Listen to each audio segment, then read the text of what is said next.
these crazy times, the world just needs a hero to help cut through all the noise. Well, now you have two.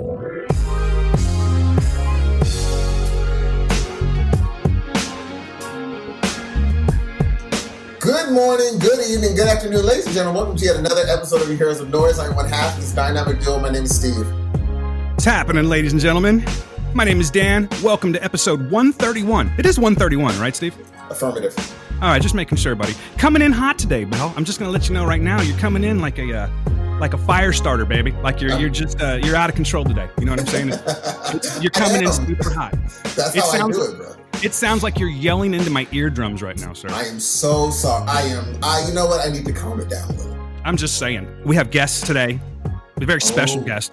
One we've been anticipating for quite a while, and here you are just yelling, just out of control already.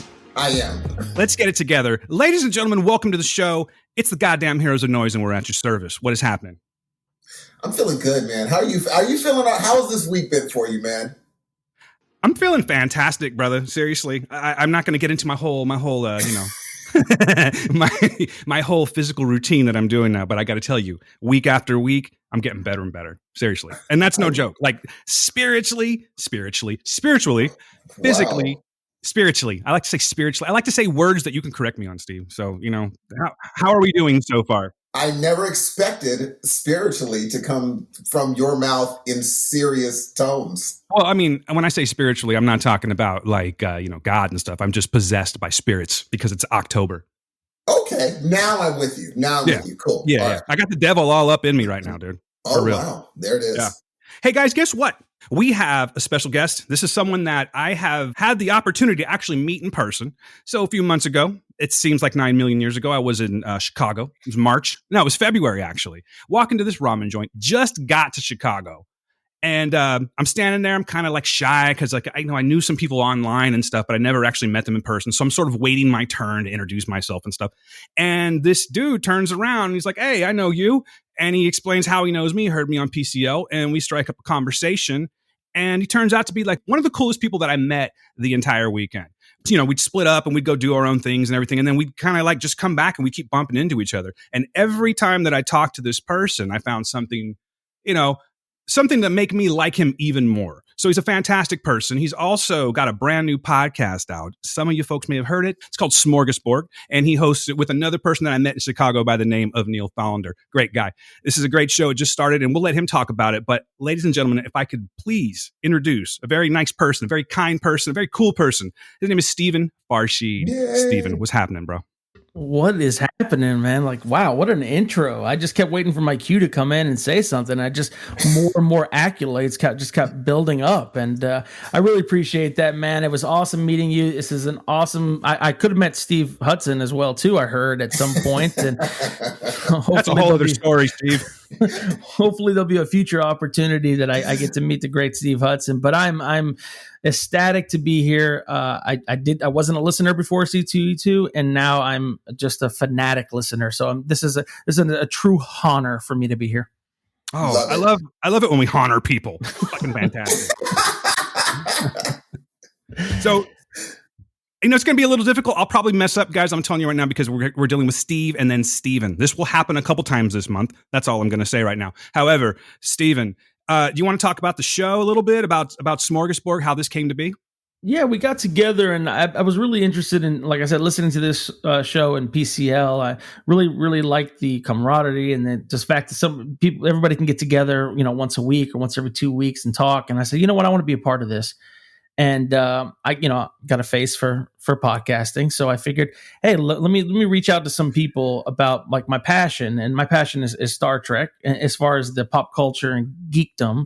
And I knew that from C2E2 meeting Neil Tholander that he was a huge fan, and we just started talking. I said, dude, why don't we just do a podcast? And like, if nobody listens, nobody listens. And yeah, nobody listens, but I'm really proud of what we're doing, and eventually it'll catch on. And right now we're breaking down Lower Decks. It's the animated series that's week to week on CBS All Access. It's actually very, very good. So it's a pleasure.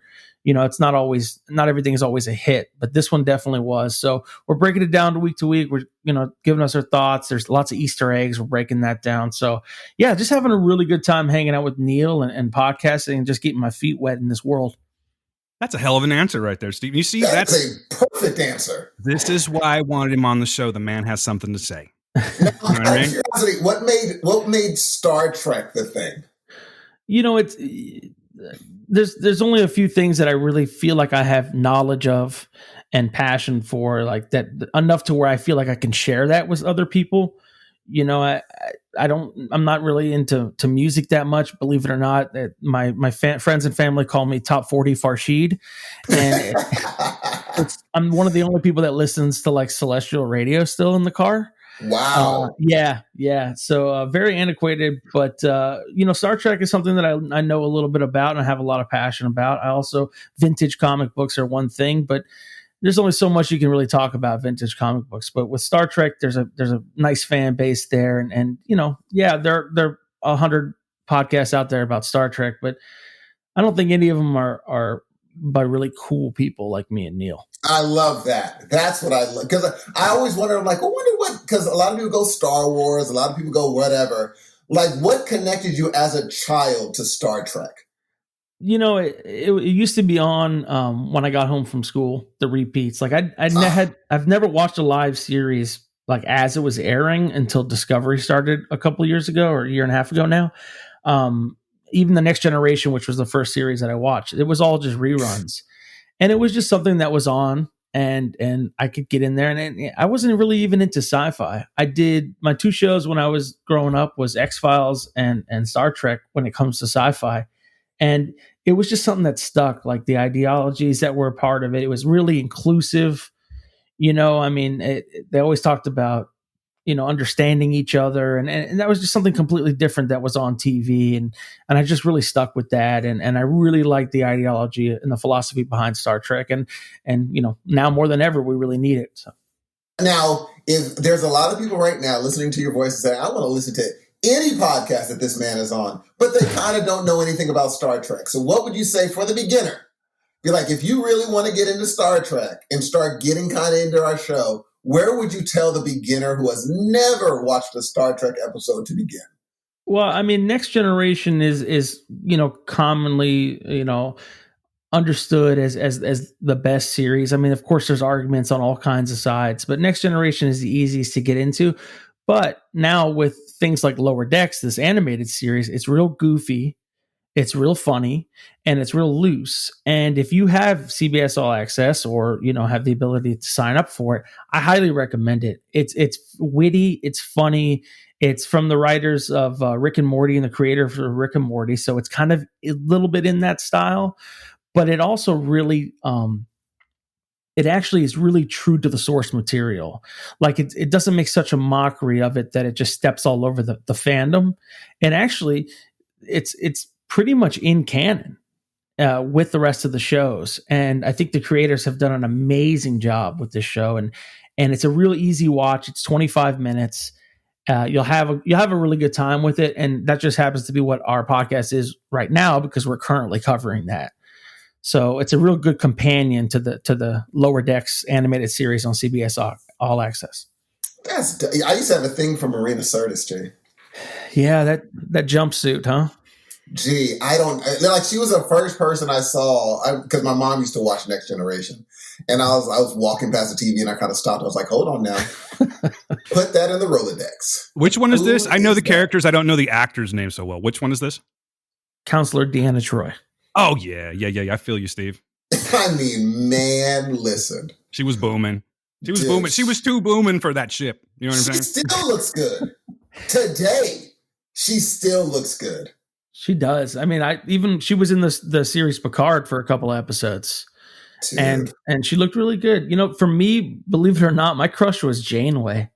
Man, there's just something about just a figure, an authoritative figure that just stands true. Oh my goodness. Janeway was my girl. That's your thing, huh? Yes, sir. Who was your person, Dan? For Star Trek: The Next Generation? Yeah. I think Troy. I think Troy was the one. I think universally, Jay. All in all, you know what? Okay, I'm going to take it back to Star Trek, the movie, the first movie. Oh, snap. I like that chick that was like half black and white. You know what I'm talking about? The bald one that had a little thing in her neck. I do not remember her in the least bit. And then she like fused with some. It's been a long ass time since I've seen this. And obviously, I'm not a Star Trek guy, but like that whole, you know what I'm talking about, right, Steve? Right? Oh, absolutely. No, I do not. Yeah, the motion picture. Oh. See, we're already getting mixed up. I'm saying Steve. I should be saying Steven. Oh, that's right. I forgot. Sorry. My bad. It is my bad. No, but I was talking to you, Steven. You know who I'm talking about, right? Yeah, I mean, you know, when you're talking about the person that might know what you're talking about in the Star Trek world, I assume that you were referring to me. Correct. Yes. Well, you know, everyone's answering. Everyone's excited right now. Everyone just needs to calm down a little bit. But, yeah, that's mine. I don't have a real great answer for you, Steve. I mean, I wish I could say something nice and witty, but I just like the bald chick with the gem in her neck. Well, 7 of 9 was actually the real. Oh, breakout. Hold up. Yeah. That's what's her name? Jerry something or other? Yeah, Jerry Ryan. Yeah. Jerry Ryan. Yeah. She's the one. She's the one, Hudson. That's the one. Oh, dude, no, she's always. I remember Jerry Ryan, dog. Yeah, Jerry Ryan's. That's definitely one. See, I just don't. I don't think that way when it comes to Star Trek. I probably should. I do about everything else. I just don't. But you know what I mean? Doesn't do that for you. It's the one classy thing in my life where I just think about things from a fiction, like a fictional standpoint, as opposed to like, hey, I would do that one. So yeah, that's me. Real classy guy. She's also in the Picard series, the one that just came out. So yes. Yeah, she actually had a really nice role, and she was probably my favorite part of that. And they actually gave her pants with pockets and like an actual, it's not just a skin tight suit, which, is good and bad, but yeah. I've heard mixed things about that Picard series. I've heard certain people started and was like, it's really good. But as it kept going, I would hear folks be like, I was like, oh, I thought Star Trekkers were going to be in love with that show. I wasn't a huge fan of the way it wrapped up at the end of season 1, but I mean, any new Star Trek content, especially one with Sir Patrick Stewart, I mean, I'm going to be all over. So, I will say that Star Trek fans are a lot, or Trekkies. Is it Trekkies or just Star Trek fans? Which one should I say? Is it Trekkies?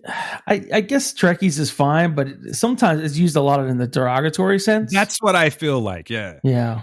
But fans of Star Trek tend to be more nice to the franchise. You know what I mean? They're more kind. They're more accepting. They seem to get more excited about things when new things come out, even if it's like a mediocre show, which I can't judge on, but you read reviews and things like that, versus say Star Wars fans who are just absolute trash sometimes and will just completely annihilate it no matter what. I mean, even if it's like, hey, you tried, swing and a miss, it just gets so fucking vile sometimes.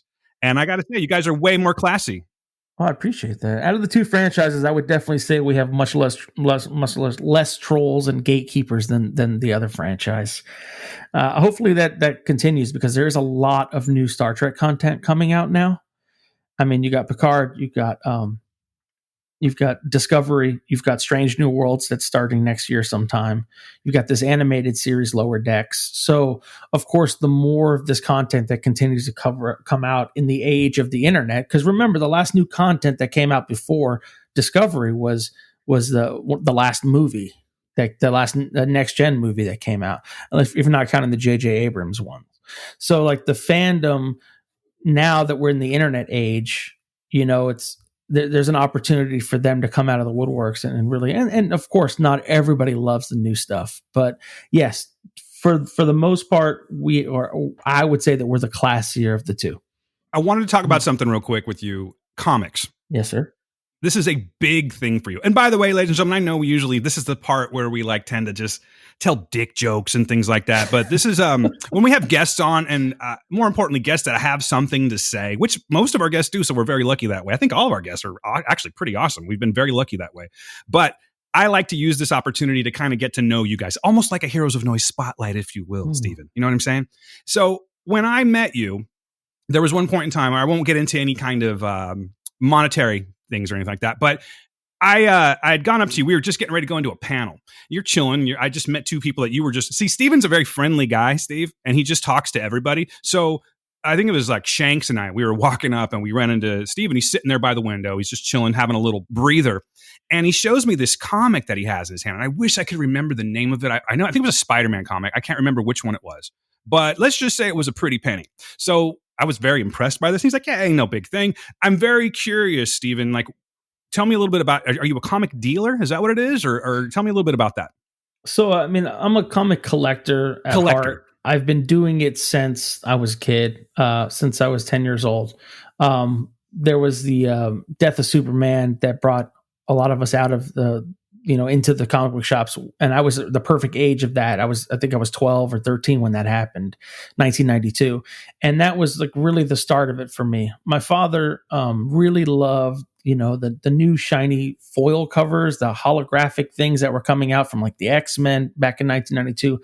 For some reason, I just gravitated towards the old Spider-Man books. I just love the simplistic style of the art form. So thankfully, when I was young and I had my allowance money or whatever money I got, I spent it on Silver Age Marvel books and typically Spider-Man. And Silver Age means the time between 1954 and about 1968.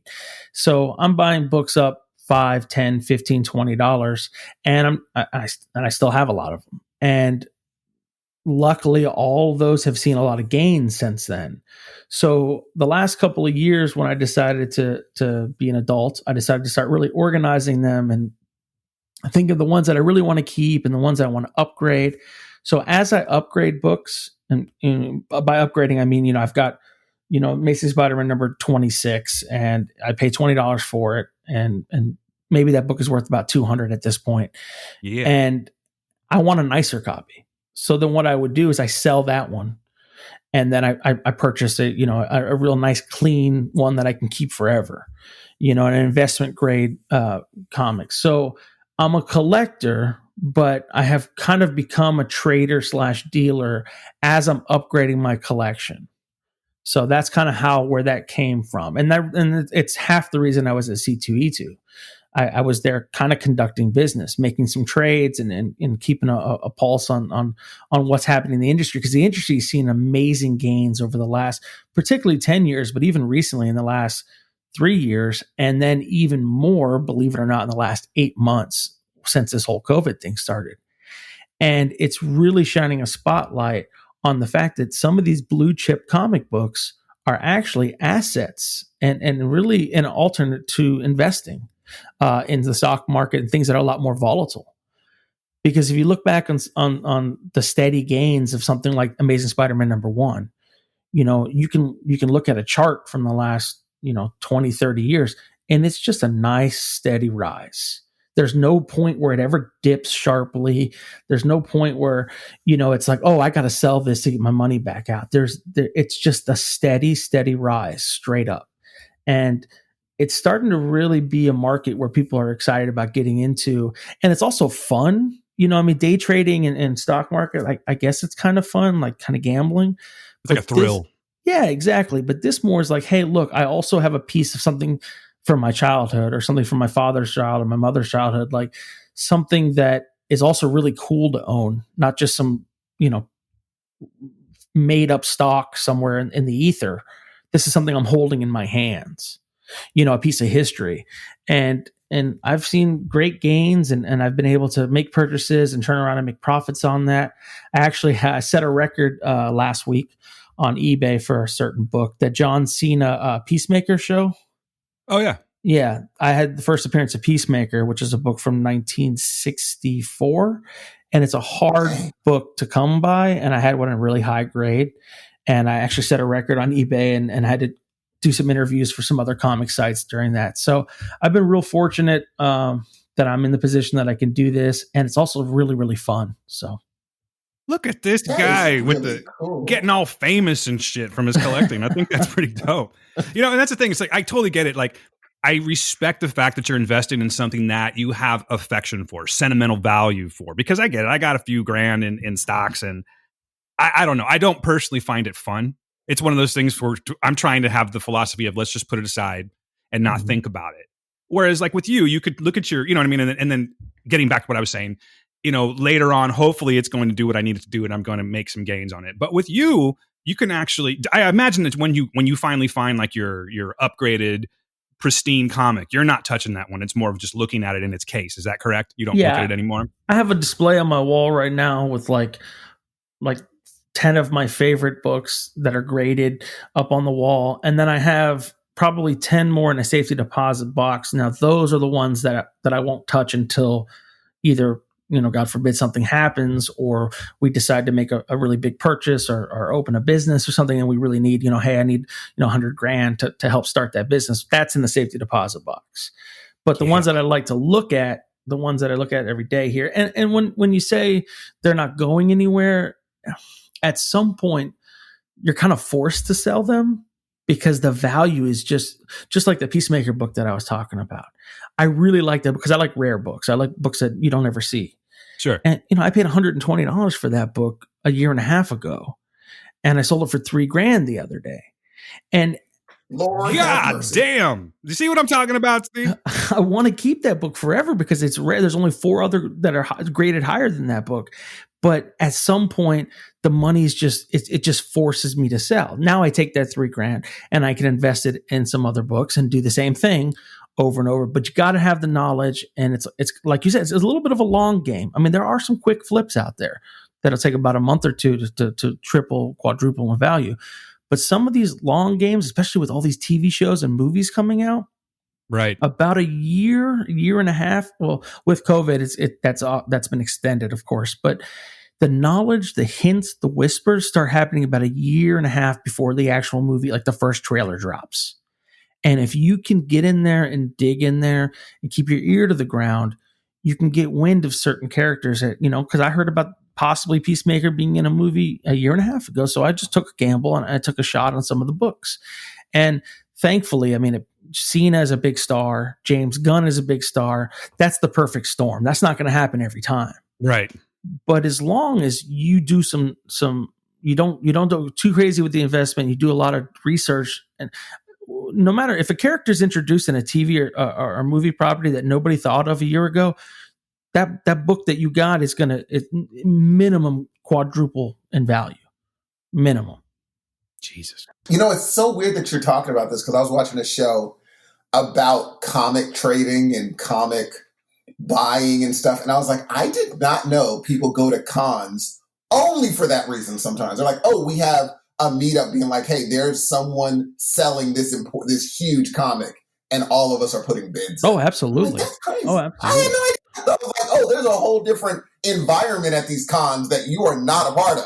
Yeah. That you don't even know are happening. They're meeting saying, well, what's your bid? Okay, well, what's your bid on this comic? What's your bid on this comic? And then they call and say, okay, you won the bid. I'm like, that's crazy. Oh, yeah. And when you're a dealer, the best part is like the day before the show happens, you're there setting up. That whole day before the show, that's dealers dealing with dealers before anybody even gets let in the place. And certain dealers are really known for having just really good, cheap books, and they just get swamped by other dealers. And it's a fun, like I said, it's a really solid investment. It's very steady, and it's also really fun. So that's what's been sustaining us. That's what it sounds like. It's just sustained us for the last year and a half, and I'm really happy about it. So, what is the most valuable comic right now in the world? You probably would go with either Detective Comics 27, which is the first appearance of Batman, or Action Comics #1, which is the first appearance of Superman. If you had to say, I'm going to put in a bid, bottom bid, you'd say, for me to even have a shot, my bid would have to be what? Well, of course, it depends on the grade, but those books don't exist in quantity at all. Like Nicolas Cage sold his 9.0 when he was in trouble. There was a record; it was 3.3 million. Jeez, dude. Yeah. $3.3 million for a comic book. Yeah. That is fucking wild. Dude. That's so crazy. But think about the influence that Superman has had on pop culture. Yeah, no, it makes sense. It's just to someone that has, I'm just not I like comics. I'm not a huge comic reader or anything like that. So someone listening to this from the outside, and you're diving in, you're getting into the weeds of this shit. It's fascinating to me that there's this subculture of people out there that just have like a grip of money that they want to use as an investment. And I get it. It makes complete sense. That's another what you would call the safe deposit box type of an investment. But, absolutely. No, it's amazing, man. It sounds so much more fun than going, oh, cool. Apple had a split. Four-way split, so now I got a little more stock, but it's just boring is what I'm saying. Like, you can actually talk about, Spider-Man, Superman, Batman and shit. It just sounds, I guess what I'm saying is it just sounds a little more like, it's like it's grown up shit, but at the same time it's fun. It's not so businessy, not so sterile. You know what I mean? I think it's fun. You know what? I think what I want to do is just sell all my stock, Steve, and then just give it to Steven and have him invest it for me. And then I'll learn as I go. Well, the analogy would be a good middle ground is what Steven is doing, knowing all this in-flight information. Stocks would be that for you if you hung around other people that had information about their businesses that they're about to let out. Be like, interesting that we might be closing shop tomorrow. You're like, ooh, and then you're going to sell your stock. Be like, oh, I know that you're closing. That inside information would make it fun for you. That's what Steven has that you don't. Except for that's illegal and you get arrested for it. Other than that. Well, technically, if it's a random conversation, technically you can get away with it. Steve's like, details. But yeah, if Dan had that, it would be as fun as comic because you have inside information. Dan doesn't have that. He's just like, there's other people doing things and he's just watching so it could be fun, Dan, is what I'm saying. It could be But fun. in truth, it might be the exact same thing because I'm watching people do this for me versus getting out there and really learning how to do it. I'd have to really get involved, I think. Yes, you do. And you could, but it's not going to be as fun as the comic thing. You actually really even though you say you're not a comic reader, you like reading comic more than you probably reading the New York Times stock section. I would say that you'd pick comics over that. It's more thrilling. I do read both, but I'm just saying, no, it's like, I don't know what it is. It's like, I've just never been a massive comic reader. I do have collections. I mean, there's certain things, as you know, Steve, that I get into, like Garth and stuff like that. But Preacher is the one. That's the one. That's my first love when it comes to comics. Even though I was really when I was a kid, I would go to 7-Eleven or something like that when you could buy a comic for 99 cents, and I'd pick up a cool cover of Iron Man or something because he looked dope on the cover or something. But I never, and I read it, of course, but I just never followed up with it. I listen to certain people, and actually what I'm talking about right now is I'm actually referring to Jake and Brian on PCL. They have some serious conversations about comics, and I think that's awesome. I don't think that that's something that where I'm ever going to be, but I think it's awesome that people can enjoy it from a fandom point of view as well as a business point of view, But I'll tell you something, Dan, and real quick, Steve touched on something about insider trading and having that insider knowledge and it being against the law, and you can end up in jail, like Martha Stewart or whatever. But with comic books, the same thing exists, except for it's not illegal. For example, there's a guy that purchased a book from me once, and it was kind of suspect because it was an expensive book, and I was taking offers on it. And he just bought it outright without making an offer on it. And it was very expensive. And I was surprised by that. So I wanted to look in to see who it was. And I saw that the address was Burbank, California. Uh-oh. So I contacted the guy and I looked up his name and everything. And I realized that he works for Marvel. So wait a minute. So I contacted him and wanted to say, hey, and I won't get into what he does for Marvel or whatever, but at least not on this part. You'll tell us afterwards. Actually, he has, he works in the industry. So I've had many casual conversations with the guy over Instagram and social media where we just talk about, because he's a big collector now that he started working on in the MCU. He's a huge fan. So he wants to buy up all these properties of things that he's working on. And in turn, he turns around and says, hey, I just let you know, so-and-so came in today and they're talking about this character. Well, immediately I'm on eBay grabbing all the $20, $30 copies of things that I can find that has to do with that character. Yeah. And it's somewhat of a gamble, but there is some inside information there, and I'm not going to jail for it. That is kind of, you know what? That is freaking amazing. I love that. That's Dan. That's right up your alley, bro. Yeah, I think so, but I just he sounds so much better at it than me, so I'm gonna let him do it. You know what I mean? Hey, real quick though, was the person that you're referring to, Steven, was he at C2E2? No, you mean the person I met? The person that you've been chatting with on Instagram and stuff? No, sir. Okay. No, I've never met the person I had in a real guess. life. I had a guess, that's all, but I'm clearly wrong. All right, Steve, what else can we talk about with this guy before we start moving along? Because I find him quite interesting. I mean, I could, trust me, like with this, anything that I don't know about, I can kind of go in like way overboard and we'll end up talking for 2 hours about be like, well, Steve now knows everything about comics, comic selling, because I'm going to want to know everything about it. And then, I know that, because for me, it's just any, I can watch any documentary about stuff that I have never seen. Be like, hey, this is a documentary on ballet feet and how you keep them safe. I'm like, I wonder how they keep those things safe. And I'll just watch it because I didn't know about it. Did you say ballet feet? Feet. Yeah, they're not safe, dude.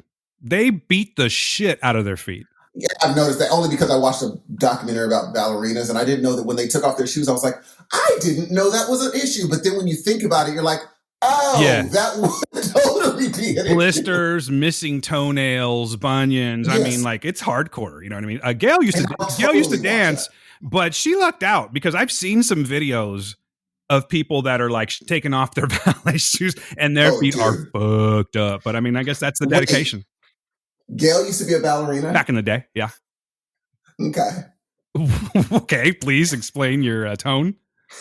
No, I just like knowing things because you know how it's just like that's something else I did not know about someone. I'm like, that's it's cool. like listening to you every single episode. You find out you're a fucking magician. What else? A gymnast. I told you that so many years ago, dude. I don't remember. There's too much. Too much in between that you've told me. You know what I mean?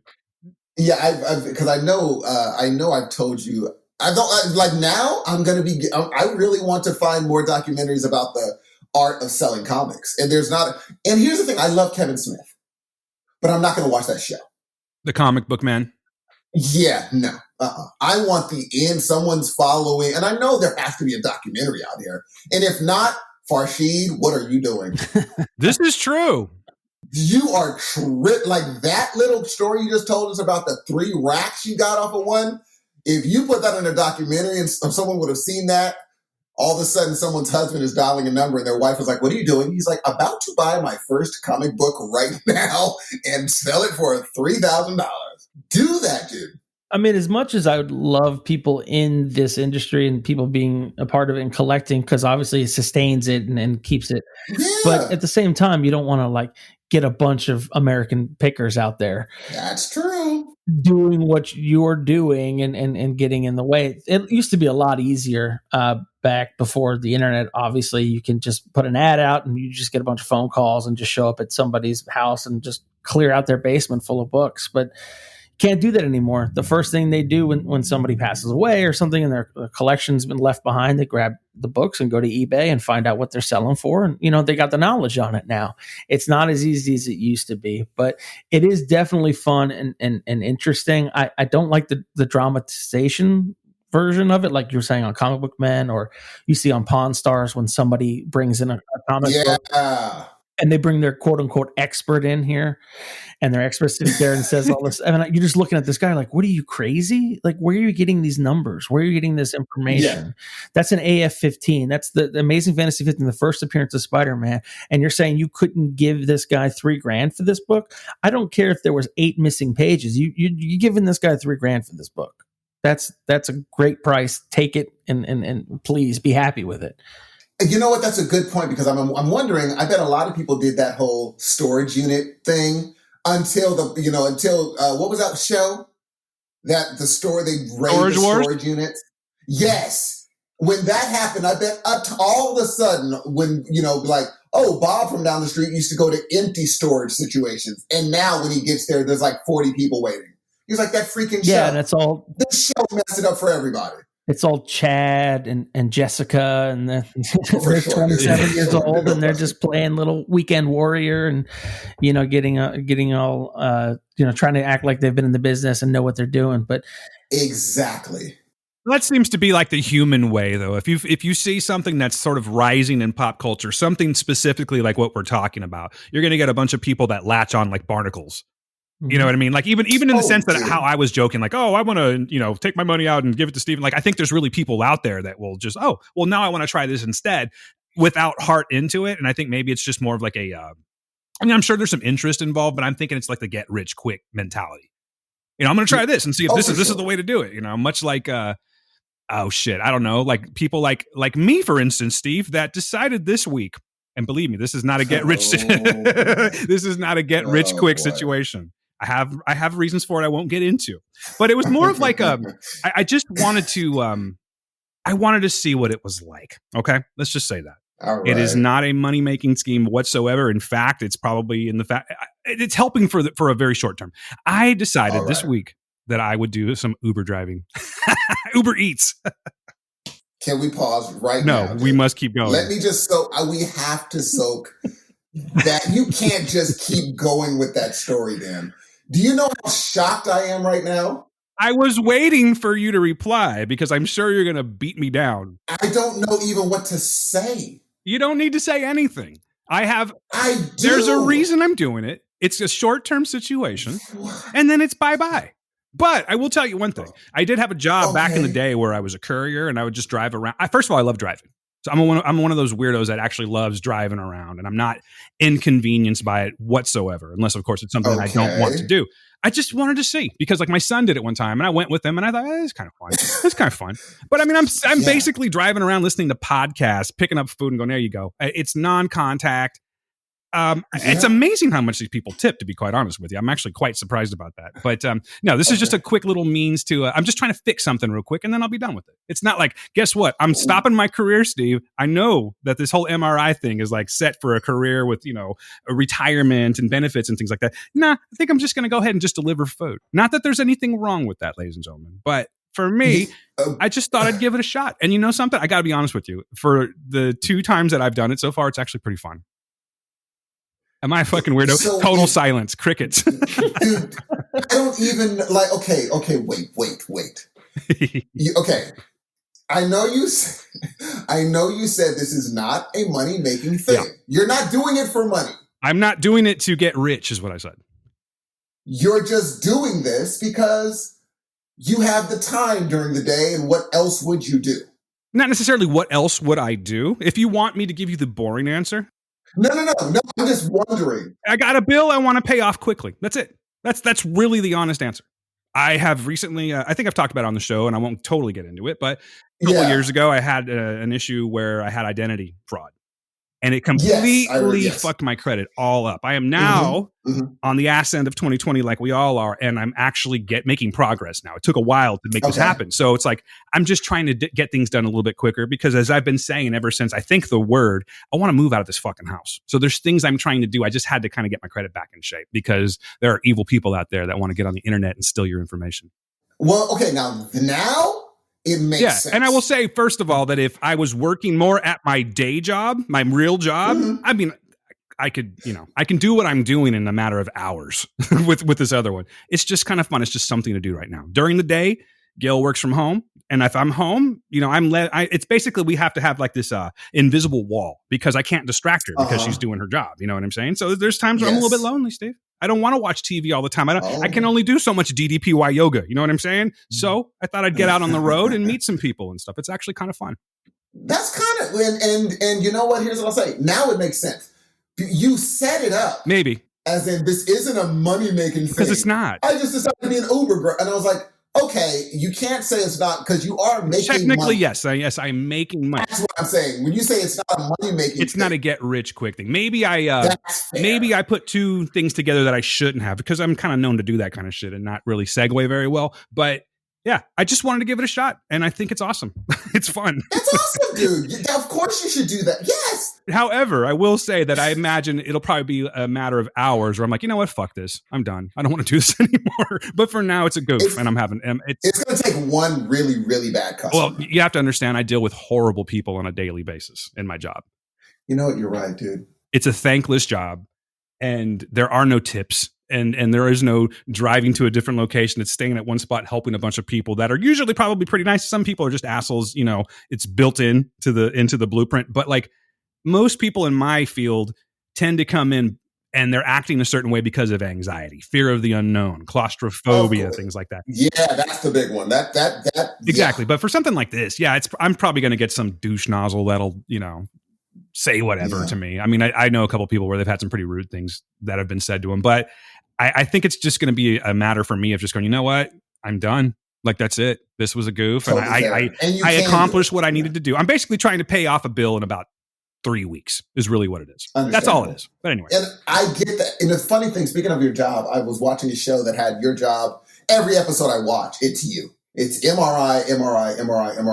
And I was like, I don't want to bombard Dan with, hey, why doesn't this happen? Hey, why can't you find this in an MRI? Hey, what you would have been like, dude, if you ask me one more thing about MRI, I'm going to lose my freaking crap. I don't mind answering questions. I can't guarantee I'll answer them all, but I definitely don't mind answering them. Yeah, but it would have been like, why couldn't you see this in an MRI? Why wouldn't this be able to show up in there? Why couldn't, because it's just, it's just like, oh, because at first I was like, man, I wish I knew how that worked. And I was like, wait a minute. I can totally text Dan to find out why that works. But I was like, I'm going to leave him alone. And so now I know if I hear any Uber stories, I can text you and be like, hey, why do that? Why do Uber drivers do that? This is very strange. I'm sorry to change the subject completely, but it's weird that Steven is on the show right now. And for some strange reason, I just got a video chat. I had to decline it. Sorry if you're listening later on, and this is why I declined it, from Picardcast. Yeah, me too. I just got it too. Okay, so it must have just been like a weird, like, oops kind of thing, like a butt dial. I almost want to just answer it while we're recording and should, dude. What are you doing? I don't think they'll call back, but if they do, for sure. You know what? That's bad on me. I should have gotten another guest on the show, and I fucked up. So. Dude, no, it's like happening right now. They're like live right now. Okay. There's like a video and Mark Bussing's on it. It's very Neil Thollander's on it. It's very interesting. There's a bunch of podcasters on this thing right now. Of good people. Rebecca Dowling's on it, and I'm showing them that we're recording live as I'm not talking to them, but I am showing them that we're recording live on Heroes of Noise right here. So I love it. Yeah. See how we all come together. It's just like a big old podcast orgy. Oh. Now, but it might not even be about the Picard show. It just might be a get-together. Yeah, it looks like they're just kind of hanging out, maybe. I just heard Neil. You know what? People need that right now. People need that. Well, that's what we're doing, right? Absolutely. Well, I'm saying like in video form, I think a lot of people, I think like Maj and I are dealing with, I think we're naturally kind of be like, oh, alone is fun. But a lot of people need that together. You've definitely got the alone is fun thing, Steve. I love it, dude. You know what I mean? Like it's, I can't see us, even though I would really like to, I personally would like to have like a thing where we have like maybe just once a month or something like that, where we can all get together on Zoom or something, even like this, like Zencaster, and just bullshit. You know, it doesn't always have to be like a podcast or something like that. But I think the Heroes of Noise community would be stronger if we did that.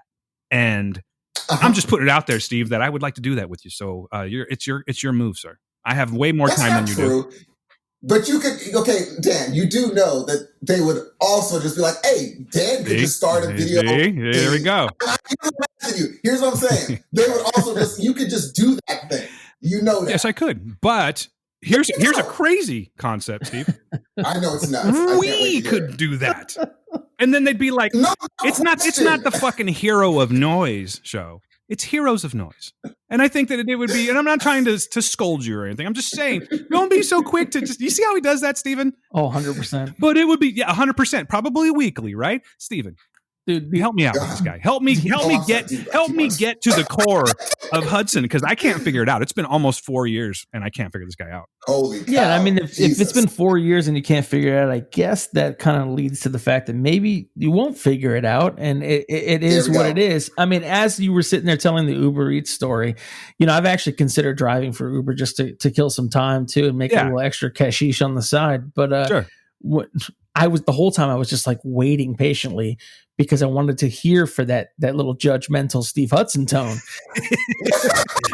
And I was waiting. Did you notice that it did not take very long at all? No, it didn't. He seemed to come around like once like he feels comfortable with the concept, then he comes around to it. Uh-huh. But right off the bat, I heard that high pitched Okay. There's that one. Hey, since we're talking about that, there are some definite tells. So there's that one. But then my favorite Steve one, where he's just not buying a fucking word that you're saying. And you're like, you could be like totally speaking from the heart too. But if Steve's not buying it, it's this one. You put the tongue on the side of your cheek and you go, okay. 100%. I was just going to say that one. That was going to be my other example. That's it, man. Weekly. And I've now assumed the role of just being like the comic relief. I'll be like, hey, Steve, I'm thinking about finding a way to better myself. Okay. And then there we go. Every episode. No, here's the thing. Here's the one thing I didn't do that to, though. Your broga, Wrong. I was really Wrong. Bullshit. You called it broga, first of all. Broga's not a bad word. It is what it is. Broga. Okay, well, tell you what. I could sit and defend myself, and you could defend yourself. Let's get a third opinion. Steven, what did you hear? So, from my good friend has been trying to get me to do DDPY for a long time. Sings its praises, sees the mobility issues that I have, and just knows that would work wonders for me. So when you brought it up on the show, I was like, oh, that's awesome. I get to hear. Because, if you've been listening to Dan Ramirez, you know that his reviews of things and life in general, just completely no nonsense. There's no frills. This is just what it is from my soul. I'm going to tell you right now, I'm not going to give you any other fluff. This is what it is. So I was excited to hear about that. I like to see his progress. And every time that I'm starting to listen, like, okay, Dan, let me get onto this. You're like, oh, okay. So you're going to be bitch now, huh? Okay. Suddenly I'm wearing white robes and sandals. Oh, he's on the Bali? Okay, that sounds fun. Okay. And, obviously it's why I listen to the show and I love every second of it. But to say that it wasn't, The Art of the Diss could be a book that Steve Hudson writes.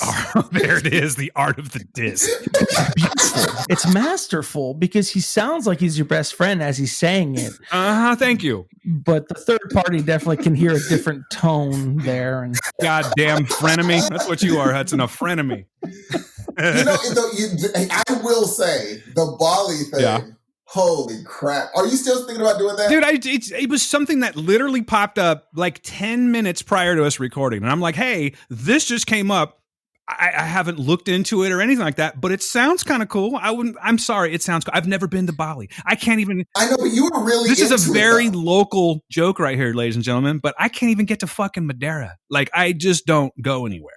You know what I'm saying? And when I do, it's a big to do. Like when I was in C2E2, I was walking around like I was fucking in Oz or something. I was so excited to be there. Not to mention that we had all these awesome people there. But like, a trip for me is like a big deal. So yeah, I'm totally down with it. And if I have to deal with some yoga-ish people, that's fine. I mean, I'm not going to like what you said. I'm going to come back. Hey man, because that's how all yoga people talk. By the way, Steven, I don't know if you're familiar with that, Mr. Farshid, but we all talk like this now, man. It's I'm not doing it. I'm just thinking that Bali would be kind of dope. It's beautiful. There's blue waters and white sands and trees and shit. Why not go hang out for a while? He said white sands. From what I've gathered, from what I know, quote unquote, from Dan Ramirez, I know that Dan would go. He would get exactly what he needs out of it for himself, and the rest he would shed off. That's the truth, right there. There's nothing wrong with that. Thank you. Nothing at all. Nothing at all. I think it would be here's what I will say. Like I said last time, I think you would come back different. You would come back But that's not a negative thing. It's not. Not at all. It's not. You're completely right. It's not a negative thing. However, when it's Hudsonized, it is totally a negative. No, I think it's a positive. I think I don't believe there would be a single downside of you going. I don't think, first of all, you need a vacation. Yes. Like, not a vacation. I'm saying like a go, not like, oh, I took 2 weeks off. What'd you do? Chilled at home, Vacation. Like, no. No, you need a vacation. And if that looks like Bali with a bunch of, what's going on there? If that's what it looks like, that's fine. But you need to go somewhere. Okay, so like just to clarify, if you said right now, hey, Dan, what is your dream vacation? It is not going to be a fucking yoga retreat in Bali. I'm just saying I'd be down with it. You know what I mean? But I will say right now that honestly, I think I do need a trip. You're absolutely right. I'm cool with like Hawaii. I just need a place to go chill for a while on a beach. That's not California where there's a bunch of, hey, you guys gonna go to the dunes later? I don't need any of that shit. I just want to go and fucking sit on a beach with some beautiful people, smell the suntan oil and just fucking chill. That's what I need to do. Maybe meet a local who's like, hey, brother, come back here behind this corner. I sell you some stuff and you have fun for the rest of the week. You know what I mean? Like I'd do something like that. You know what I mean? But I'm just not, it's not just going to be anything. For somebody that lives in California, your Hawaiian impersonation is really poor. It's dude. Don't you listen to the show? I do nothing but poor impersonations every week. That's not true. I think that you're very impressive, but your Hawaiian needs a little work. And I'm surprised for somebody that lives on the left coast. I honestly, you know what? I have never been able to. I tried watching Dog the Bounty Hunter for a couple seasons to see if I could get it, and it just doesn't work. You know what I mean? Yeah, Mm-hmm. I can't. I can't. And I work with a guy that has. It's weird. I think he was born in Hawaii. He didn't live there for very long, but he goes back every now and then because he has a lot of family there, and he has that accent. So I should be able to like mimic that. I can't get it. It's like a Christopher Walken. I just can't get it down. The Christopher Walken is special. You just got to say shoots, bro, over and over again. That's it. That's all they do, right? Say what? Shoots, bro? Yeah, that's shoots, bro. No, honestly, I never heard you know of what? that. When we went, both times that we've gone to Maui, we did like the first time was an ultimate touristy. Everything was touristy. I was with my parents and I was younger and we just hung out and like, it was in Maui. It was called Lahaina. It's like basically a tourist town. And we stayed there, hung out with some friends that we met at the resort and stuff like that. So it was even though we were in Hawaii, it was very Californian is what I'm getting at. The second time was on my honeymoon. And that's when we actually went around and tried to like really look at the island and take it all in and meet the locals. I got, something, locals, not that nice. Some are, lots of them do not like Howleys. Not a huge fan of the Howleys. No, and we wanted to go and check. And this was a huge mistake. I should have fucking watched Point Break before I went. But we went. I wanted to see where all the surfers hung out. I'm going to go with that. That's the reason we were hanging out there. Is that we were we just kind of needed to be around certain people. Surfers seemed like they'd be the right ones, and I'll leave it at that. They're not the right people at all, actually, because when we asked them questions, it was just like, essentially it was just like, fuck you, get out of here. You're not welcome here. I felt like I was going to get my ass beat. So I didn't really try socializing too much. And then there was another time when we were in this Lahaina village where it was like, we were coming back from the commercialized, taking out all the stops. It was a straight up luau, meant for tourists where you see the sun, sunset and all this, people are doing like fucking flaming batons and shit like that. It was dope. But when we left that, we had to walk back to our car and we got accosted by like a group of young, I hesitate to use the word thugs. I don't like that word, but they were locals and they were not fans of us. We actually had to go into a bar and hang out for a few hours because I thought that they were going to take my new wedding ring and my wife's. Did they start yelling bangarang? No, they were calling us Howley. Okay. Yeah, Howley. And I couldn't do the accent, of course. Did they really do that? Yeah, for sure. Like there was a couple of times where I felt threatened. I'm in this beautiful place. I'm thinking everyone's cool. I watched the Brady Bunch. I know that shit, when shit goes down, it's always like a tiki situation. It's never like the locals, right? And you wonder why they hate us. Yeah. You remember that? I don't know if anyone saw that. I'm an old guy. But yeah, probably because they have assholes like me thinking that everything's like the Brady Bunch when I go. But in all seriousness, I was trying to be cool with people. And I did meet a considerable amount of really, really cool locals. But there are some locals that are just not fucking with anyone that's not from that's from the mainland, I should say. Yeah, I know that the racism out there is pretty harsh too. They don't like us. Yeah, I mean, I'm sort of in between though, it's man. It's kind of weird. I'm like, hey, if there was a war, you do know we would be like chilling, right? But right now they just don't. I guess we just don't click. Yeah, I don't know, man. It's kind of weird. I don't know, but it's funny because, like I said, I know a few people that live out there, and they seem to love it. Now, mind you. They live in sections where maybe I could see how locals will be like, oh, 5 big old house doing this. That might be what they represent. And they're like, ugh, maybe it's that thing. But they're like, oh, I love it in my big house on this side of on the side of the island. I'm like, maybe that's why you love it, maybe. And maybe other sides of the island, it's not too cool. I don't know. There are definitely sides of the island that are not too cool for certain people. But, it's funny. Those are like the most beautiful parts of the island. It makes sense. Like, get the fuck out of here, you goddamn Howleys. Like, this is our place. Don't trash it up. Don't throw your shit around. Don't, you know what I mean? I get that. But they come hardcore. At least they did when I was there. Oh, totally, dude. And I do, again, going back to the travel, I do want to travel. I do want to go play. I am researching where there's the least amount of parasites in places so that I'm like, okay, I'm the safest here. And so I want to go somewhere where I can kind of not worry about all that kind of stuff because otherwise I'll be in my own head. And so, yeah, I do want to go away, somewhere. I will say, Steve, that I think that regardless of what I just said, I think Hawaii would be good for you. You have your buddy there, so you're kind of already like not necessarily protected, but you have some rep. You know what I mean? So you can go and you can be with an actual local and hang out. And I think that would be good. When I went to Hawaii, I went with locals. And, we were in Waikiki Beach for like 5 minutes. The rest was just all over the island. And we stayed in Mililani, which is, in the mountains, like the interior part. Yeah. And, everybody was amazing.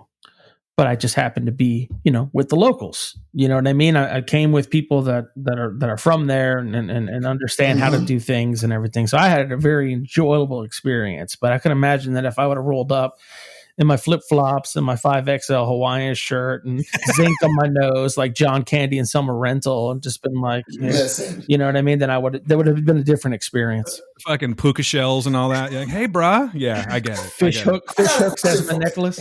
Yeah, I think that's a very classic, like that's honestly it right there. It was a classic case of he's with us for you. And that's good. Yes. You had a great experience. That's great. Yeah. I got an uncomfortable question that I don't know why people consider it uncomfortable. I don't. What, Farshid, what is your nationality, bro? My dad is from Iran, and my mom was born in Key West, Florida. Dude, you know what's interesting? My friend, I can say his name, Amir.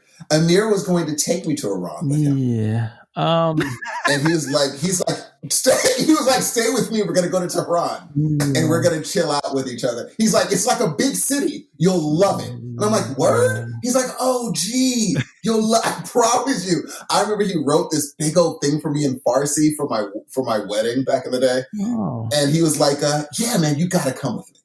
I was like, I'm done. And it just never happened. I'm 42 years old and I've been waiting my whole life for a quote unquote good time to go visit Iran. And I have a feeling that it's not going to happen in my lifetime. And now that I'm married, and I have expressed interest that someday that I would like to go, to see where my dad's side of the family comes from. Yes. And my wife is say, okay, I'm going to come with you. No, you're not. No. And no, because I know the first person that looks at you funny for not having, your ankles covered, you're going to look back and tell them, to eat shit. And then we both end up in prison. So that's just not going to happen. So, well, here's the thing. I would bring your comic books over there and bail you out. I'd be like, do you know how much this is worth? You're asking for money? Yeah. I get you out of there in no time, brother. Yeah, I really want to go. Please, I mean, I speak Farsi. I love the thought of it. I hear great stories from my grandmother and everything. It's just not a good time, and it just seems to be getting worse. So, and I don't mean Iran is getting worse. I don't mean Iran's getting worse. I mean that. The relationship, with, totally, the whole shine of America is lots of tension right now. Yeah. So, well, here's what I will say: if I'm in the woods and I see an American flag on the back of a truck, and I see like a flag from Iran in the back of the truck for some random reason, I can tell you which one I'm running to. I don't know. It'd be tough. It's a tough call. Not for me. In the woods, though? In the woods, I'm not sure. If you're actually, like, were we talking like the woods, like say, what woods? Where were the what woods? woods? Are we in Northern California? No, let's just say Tennessee. So if you're in the woods in Tennessee, I think I would go towards the Iranian flag, too. No, it's not a question, bro. I don't know. If I was in the woods in Madera. I live in Tennessee. That might be a trap. Oh, my God. You live in Tennessee? What a random. Wow, it was random. Yeah, what and why, Steven? Why did I think that you lived in Las Vegas? I lived in Las Vegas for about 11 years. Okay, so you did. Okay, so I'm not crazy then. All right, I remember that conversation. Yeah, that's where I spent a lot of my time in Las Vegas. How does one go from Las Vegas to Tennessee. Oh, there was like 4 steps, 5 steps, 5 cities in between that. Long story short, my wife, when we were in Houston last, was the last city that we lived in, and she was starting her clinicals for her master's degree in midwifery. Nice. She didn't want to start them in Houston because she can go anywhere and do anything, and I wasn't working, and she said, let's just go to the mountains. So we drove around North Carolina, Tennessee, and just picked a spot, and we pitched Chattanooga. So it's beautiful. Farshid, like what in the world, bro? I gotta say, what in the world, bro? I know. I don't know what I'm doing here either. I know you're right, but it is beautiful. What in the world? He's just going to keep asking. I'm just waiting for the second half of the question. I'm worried for you now that I know where you are, bro. Oh, I take walks around this neighborhood quite often, and it's a beautiful neighborhood. Where I live is very beautiful and safe and everything. But I walked down a street that I normally don't walk down, and there was a lot of things in the yard, lots of signage and flags. I felt very uncomfortable. Very uncomfortable. And I don't mean the United States flag. You think you're uncomfortable seeing the U.S. flag. There's a different flag they fly around here quite often that you would not be comfortable with at all. So, yeah, they're starting to blend. Starting to blend. I think they come on. They're very fine people. Come on. I think they actually do have flags out here where they're blended perfectly. So of course they do. Yeah. Of course, because yes. And here's going back to the you speak Farsi, which is one of the hardest languages to learn. Is it really? So you can get notoriously. My sister has a master's in linguistics, and she always is like, Farsi is difficult. Wow. Very difficult because there's nothing you can compare it to. There's certain, like she talks about how there's certain languages like Germanic languages where it's like, okay, we get it. Romantic languages. Mm-hmm. Oh, okay. You can, once you know one, you know a few. She's like, Farsi's different. That's why you get hired by the government because they're like, there's very few people that can go over there and talk. And I'm like, dude, it's just, for me, it's a beautiful language. When I heard Amir speak it, I was like, yeah, I need to learn that. And then he wrote it backwards. I'm like, oh, I can't learn this. There's no way I'm going to be able to do this. What was I thinking? Yeah, I can't learn Spanish. You go right to left, and it kind of messes you up a little bit. Dude, what in the... And I thought, when I looked at it, I was like, the only reason he wrote it down for my wedding, and then he wrote something for a tattoo I'm going to get. Now, I trust that this is what it says. Ooh, we could be careful. But I trust him. I don't think he's making kill this man on my arm in Farsi. He wrote what I asked him to write. It's just so, I'm like, this is the most beautiful writing I've ever seen in my life. You don't even have to do any sort of penmanship for it. It's just gorgeous. But the fact that does your wife know? Have you talked to your wife or? In Farsi, does she know Farsi? Yes. She knows the words that we use when we're out in public to make fun of somebody or say something. That's very smart. We don't make fun of people. I don't know why I said that, because she's very, very against anything like that. But no, if we need to communicate a couple of words like, hey, come over here or whatever, she knows those words. That is so. And do you have any, I don't know, you have children? We do not. Okay. So if by happenstance you would have taught them. Yes, you would talk in your language. That is so dope. My father has 2 brothers and 2 sisters, and all of them came over right after right during the Iranian Revolution, and they kind of escaped because they were Shah people, and that Shah was the king of Iran at the time, and he was very Americanized, and there was a lot of relationships between him. Anyway, once that religious extremist took over, my family got out, and every one of the brothers and sisters, they all had 1 kid. And, all of us, all the cousins are all kind of like brothers and sister. And only me and the one that was born in Iran speak Farsi, and the rest don't. And I think that's kind of trust me, I'd rather know Spanish any day of the week. Do I wish I could speak Spanish so badly right now? But the fact that I am multilingual makes me happy. And the fact that I speak Farsi makes me pretty happy. So it's a beautiful language, dude. He was the one that taught me. When I first met him, I was like, I said, how did I say it? Iran.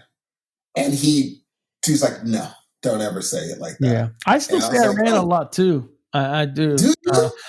But yeah, Iran is obviously the way you're supposed to say it. But I do say Iran a lot. I mean, I probably said it 2 or 3 times already so far. It's just, my dad was so obsessed with being American. And I was about to say it's that Chattanooga. It got into you, bro. No. It got little hooks in you, bro. No, Chattanooga is Iran.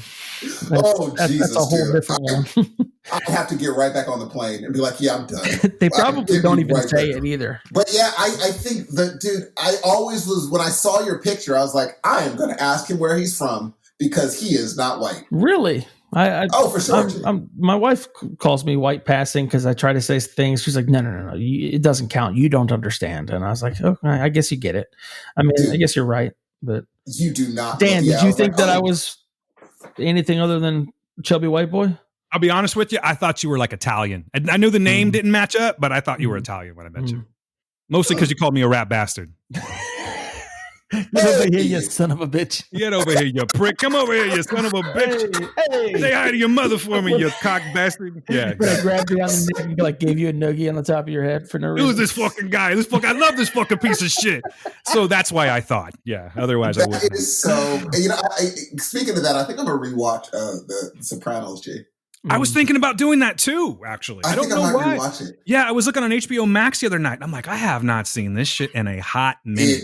Dude, I've watched it 3 times, every single time, just like The Wire. Yeah, what's going on? Well, it's just my mom is on her like 5th rewatch of The Sopranos, no, seriously, she's out of control with it. But here's the thing: it's like I can't bring myself to do it because there's so much content out there that I haven't seen yet. That's true. Right, and it's just so hard. Right. Like the only time I do it is when the new season's coming out. I need a refresher. Like, I'm in the middle of Mandalorian right now, like, cause I got to get ready, good. So good. Yeah. But like, I want to rewatch it, but it's just, there's so much new content out there. And I mean, we're in the golden age of I mean, millions of services or hundreds of services that are out there are putting out just really top quality things. That's true. No, you're totally. And the funny thing is, like, have you seen The Wire? Have you watched The Wire? I love The Wire. How good was The Wire, Farshid? I don't know, top 10. How else do you want me to put it? Top 10 shows of all time? Is that good? No question. When someone says you thought it was one way, but it's another way, yeah. I'm like, oh, that scene. If you know that scene, I'm like, Jesus, dude, Marlo. Oh my God. Great show. Thought it was one way, it's another way. Oh, it's such a good. Dan, have you watched The Wire? That's why I was quiet. I have not watched it yet. And here's the reason why. Pretty much what Steven just said. There's so much out there that, yeah, I know I'm going to get to it one of these days. And, truthfully, it would be new to me, but it's not new to everybody else. And that's why I haven't watched it yet. But I think just to be in the conversation, like little things people say, it's so much of it from that show. Just go watch. I mean, I promise if you start it, and you get to season 2, you're not stopping. You're just going to go right through it. Dude. Agree with that. It's fantastic. All right. Fantastic. All right. I'll do it. And now, so I'm going to have to add that to The Expanse. And what else? Let's see. Black Sails is another one that I keep going. Yeah. I'm going to get on that. I mean, don't get me wrong. Black Sails, good show. Expanse, pretty decent sci-fi space show.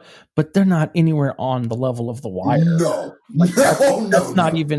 That's not even the universe of it.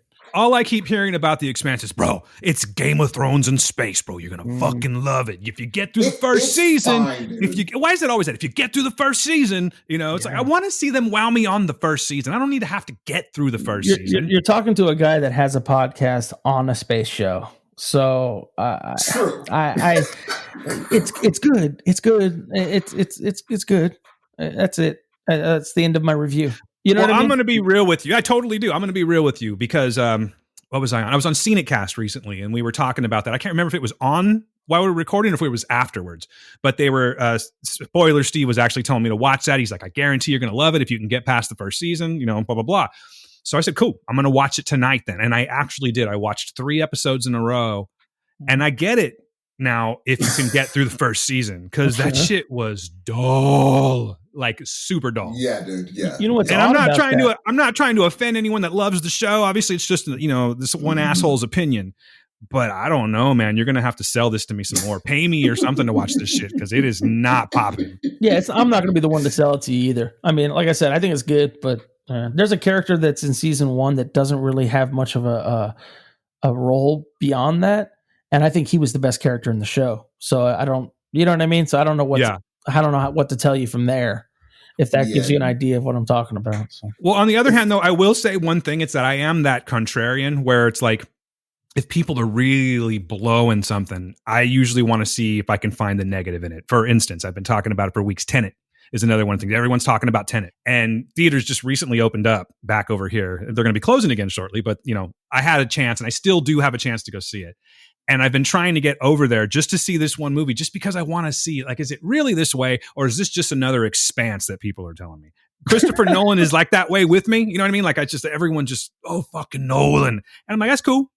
I don't. That's all right, But I'm curious. But I really, really want to go see Tenet just to see if everyone's full of shit or not. I think it's going to be fine. There's no question it's going to be fine. No.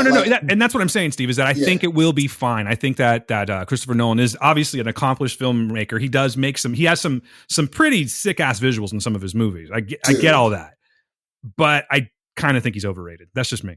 Here's the thing. You know what I think is overrated? Oh, I'm about to piss off a lot of you. I think I said it on the thing before. The Dark Knight trilogy, G. Yeah, that's what I'm getting at. It's totally fine. But people that are head over heels for those movies, I'm like, they're fine, but I didn't get what y'all are getting, dude. It's fine. Yeah, that falls into the calm down category for me. Calm down. Easy, guys. Fucking calm down. I get it.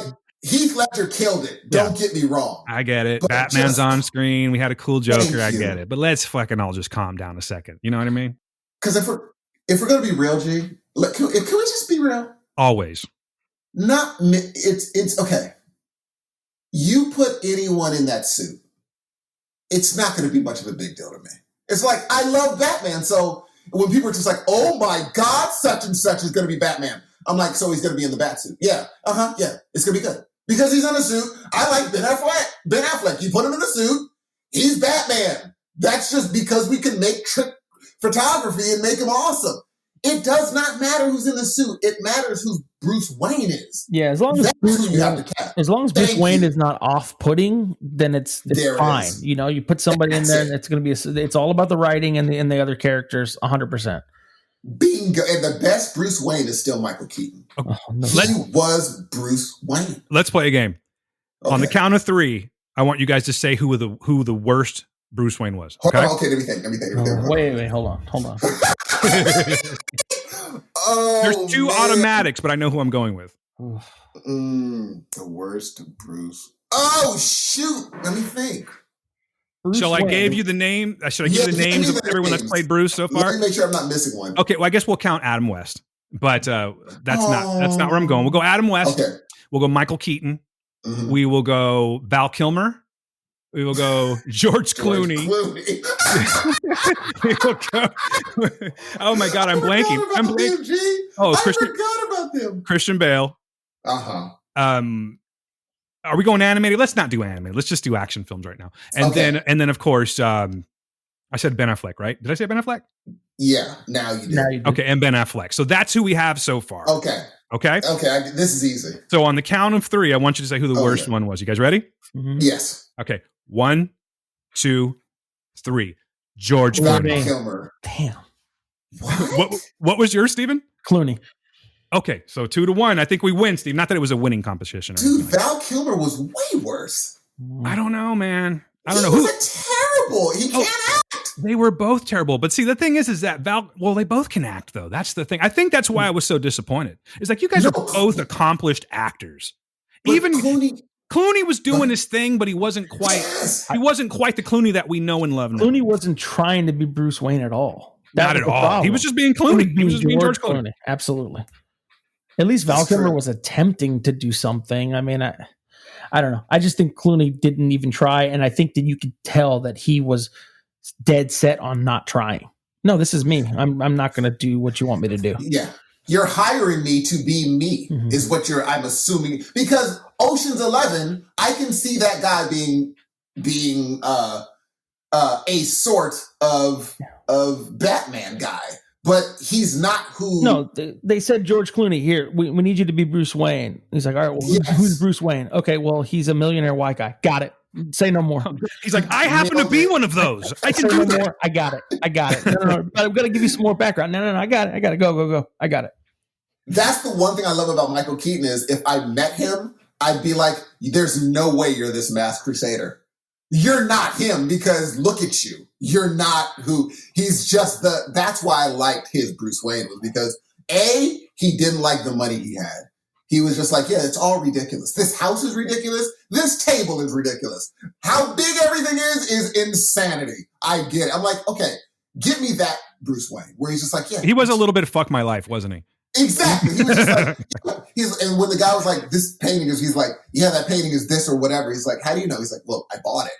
Because he's like, yeah, it's ridiculous. This whole thing that we're in is ridiculous. I'm like, that's the Bruce Wayne we need today, where they're like, this money, I shouldn't have this much. Why do I have all this? So the only thing I could do is make a bat cave with every cool thing in the world and fight crime.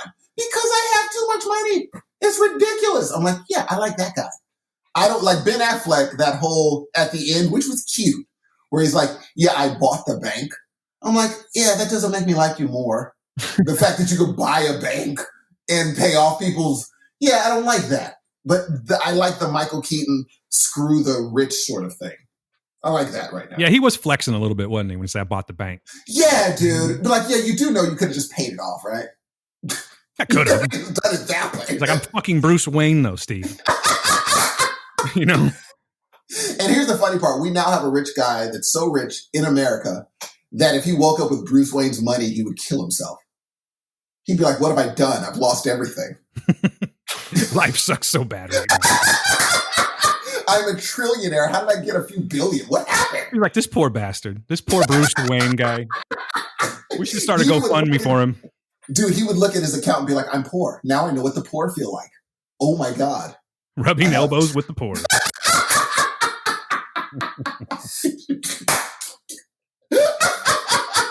Rubbing elbows. Dude, you have such cool little ways of putting jokes. Yeah, I just made that one up, brother. I just made it up right off the top of my head. But I'm saying not many people would have done that. Rubbing elbows, but that's so cool. God, Elbows get rubbed. I love the accolades that Steve Hudson gives you. Thank you. It's beautiful though, Dan. I mean, deserved, not deserved, whatever. Kind of weird, kind of creepy. I don't care. I love it. It's just love and between the two of you, and it's just the reason why we listen. Thanks, brother. There's one that I would like to point out. I like I said, I had to edit because it was a Zencaster, so I was editing last week's, and I just didn't do a lot of homework when it came to like the reviews. It was very quick. I actually did homework, but we like talked so long that we had to like really cut it down. And when that happens, I tend to get kind of flabbergasted and I'm not exactly sure what I should put in and what I shouldn't, right? So I just did this very quick. I don't even remember which one it was, but it was like, yeah, here's the shittiest review I have ever done. Blah, blah, blah. Go fuck yourself. This is a terrible review. And my man, Steve, was like, that was a wonderful review, Dan. I'm like, thanks, man. You make me feel so much better about myself. He is the king of hyperbole, but I love it. Oh, it's so good. Dude, I wish you knew how I talked about you when you weren't around, bro. I don't know. Yeah, I'm very like, when they talk about MRI, oh yeah, my buddy, he's like the best MRI guy. Then again, he knows what he's doing. There he goes again. But thank you, sir. I appreciate it. I know that it's coming from your heart. And now that Farshid has actually kind of confirmed that for me, I feel much better about it. So thank you. It's great. I mean, dude, you're the dude. But speaking of going too long and not being able to get to the reviews, you want to do some? You want to get to it? Yeah. You mind if I give some contact information real quick? Do it. All right. Well, no, that's not the. Hey, do the old song. You want the old one? All right. Hold up a second. Yeah, so you can do the pause thing. Oh, you and your pausing. All right, hold on. You know what? I don't like it. I can't hear it. So bear with me for 1 second. We're going to try it a different way.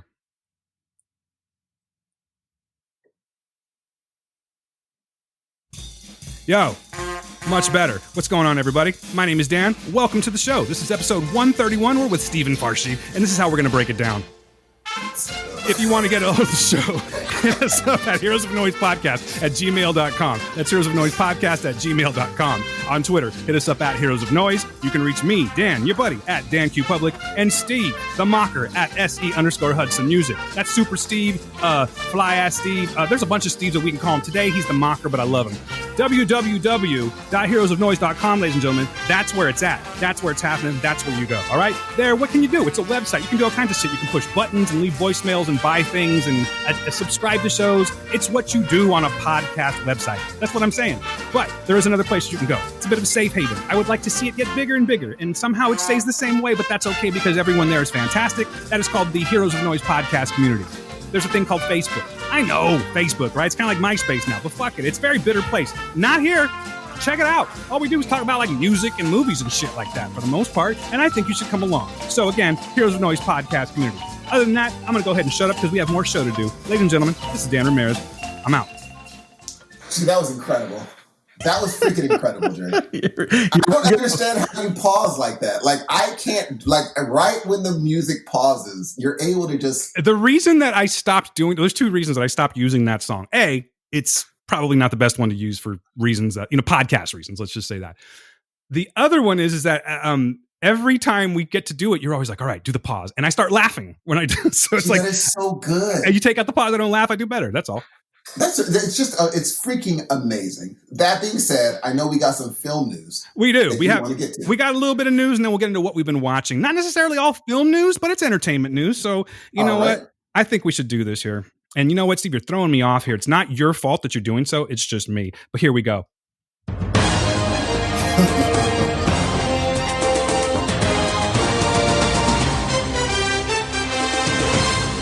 Hey, everybody, welcome to the Heroes of Noise News.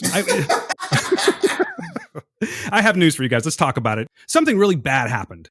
Eddie Van Halen, dead at 65, ladies and gentlemen. I know right now that I'm with two guys that aren't the biggest Van Halen fans. So I'm going to make this short and sweet. I will say that we lost Eddie Van Halen this week due to a fight with throat cancer, esophageal cancer, I believe. And he's been struggling with this for years. There have been parts of his tongue that have been removed. There was a point in time where he really couldn't speak very well anymore. He was on all these crazy medications that were making him kind of act nutty. And I think he might have been a little nutty to begin with. But the one thing about Eddie Van Halen, and you may have heard it at the beginning of the show, is he was a masterful guitar player.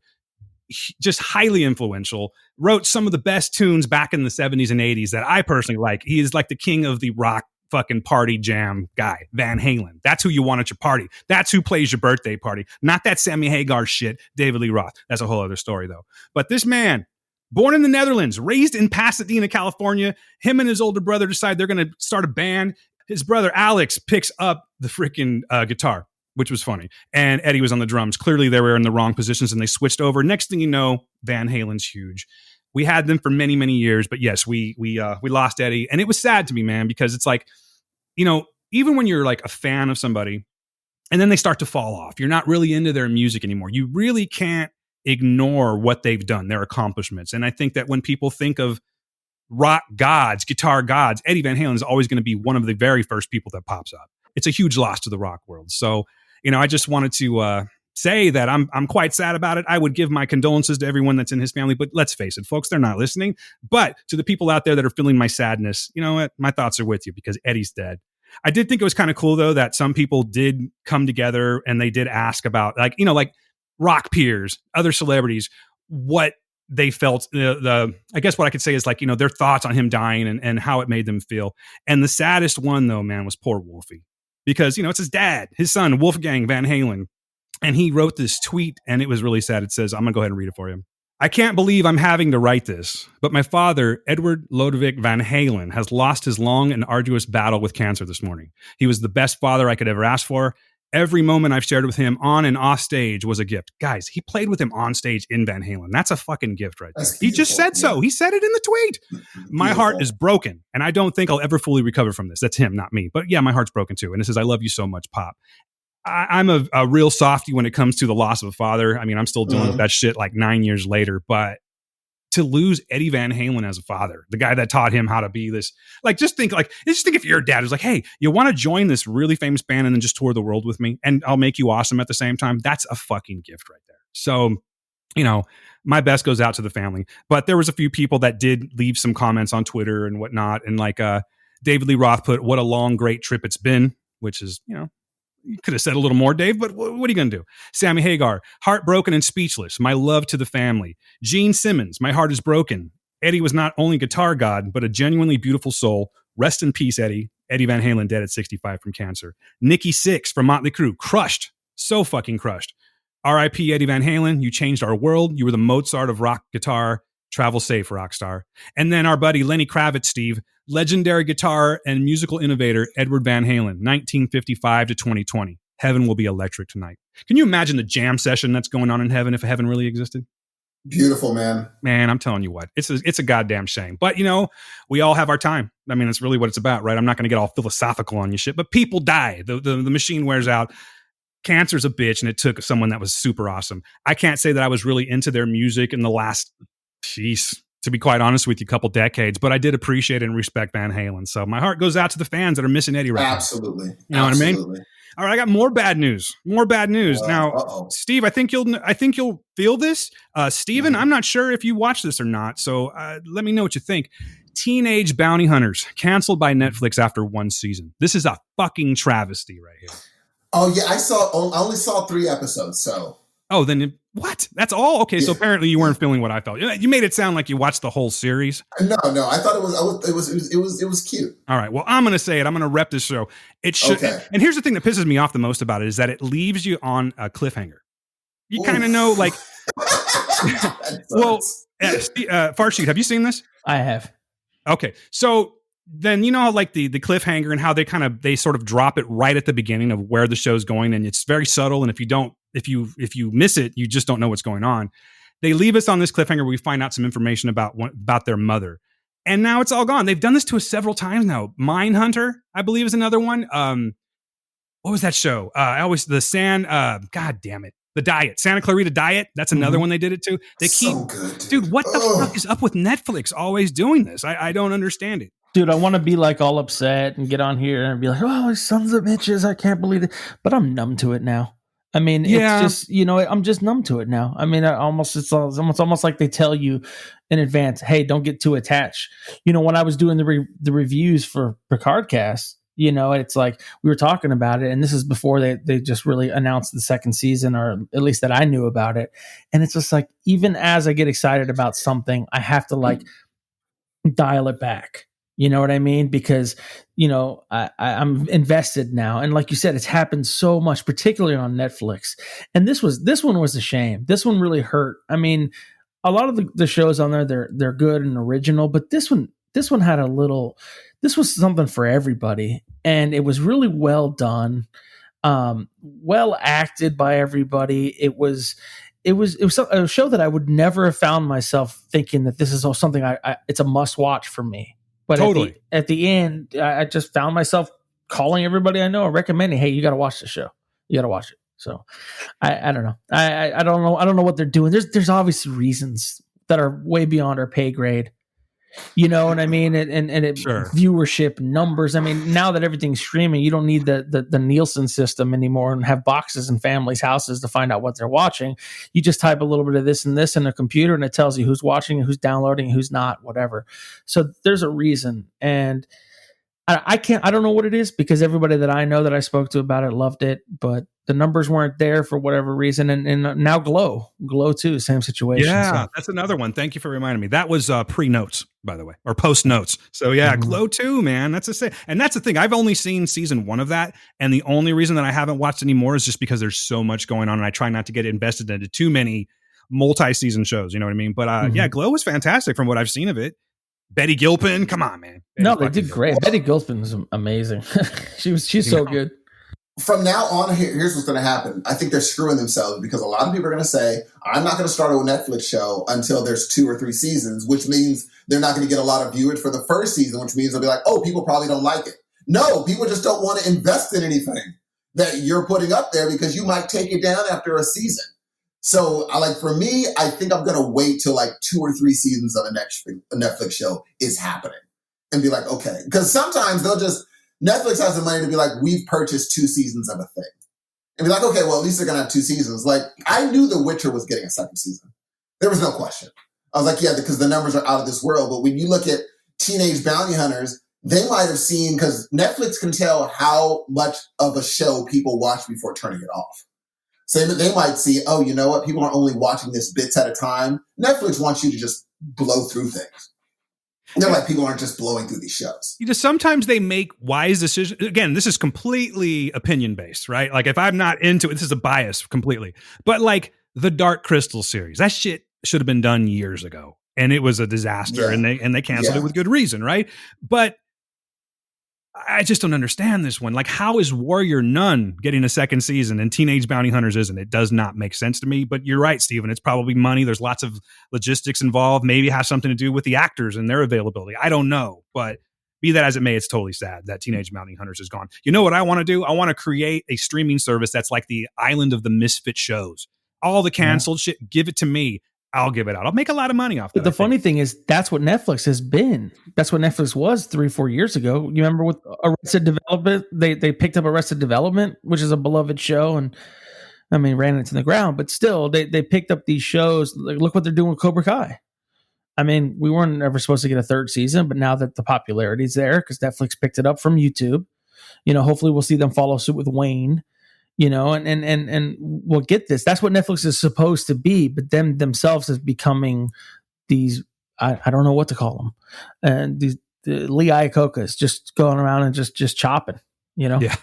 Yeah, I will say, though, that Wayne is not lost, because later this year, Amazon Prime actually got it. So Prime Video will be playing Wayne now. And if everything goes well, according to Sean Simmons, you will get a second season. That's so amazing everyone... news. When that show comes out, watch the shit out of it. I don't care if you just leave the room. Just play it. Just keep playing it, because there's a lot of people that want to see this, and it should have never been canceled. Well, the thing is, it's like YouTube. How far is that really going to go? I don't think that YouTube TV or premium or whatever it is really is going to have the legs, at least at this point in the game. There's too many other streaming services out there. So to me, it makes a lot of sense that it's taken from there, much like Cobra Kai. I did not know that was canceled, though. Was that the case? Did they cancel it on YouTube? No, it's not that they canceled. They dissolved. They decided not to produce any more original content. Yeah. So on one hand, kudos to Netflix for taking some shows and making them greater by giving them a better audience. You know what I mean? But in this case, that's a ding for you, sir. Teenage Bounty Hunters should have been at least 2 seasons. At the very least 2 seasons. It's not. I'm going to stop crying about it. But if you were expecting season 2, it's not there. I'm sorry to be the bearer of bad news. What I think that they might move closer to is the model of week by week. And I know that's going to cause the internet trolls to go nuts. And as we're seeing with The Boys, how upset everybody is about it. I think it's just a smart thing to do. You spend all this time and this money creating something. Everybody watches it in the first 2 weeks and the buzz is gone and everybody, okay, what's next? What's next? But week to week now, they'll be able to gauge the interest. And before they even, decide to proceed, they'll know right away. You know what I mean? Right. Yep, so I just think that's the format they're going to eventually have to go to across the board. I think it would be a bad move because the worst thing you can do is take something away that you've given someone. If you want to do that, great, but you should start like that.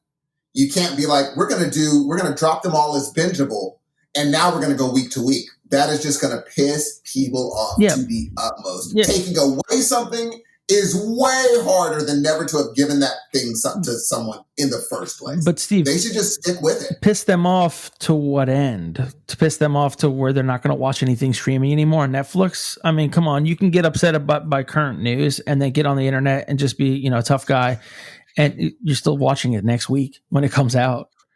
Oh, you know for sure. I mean? I don't know if, like, Netflix, I don't see them doing that. Netflix is one of those things where, like, that's what they built their platform on.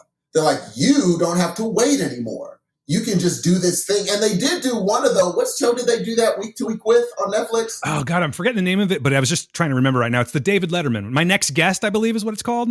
That's a week to week show. Didn't they do it with another one? No, I think there was another show. And they're also doing it currently with Great British Baking Show. Oh, yes, that's right. That's the other one.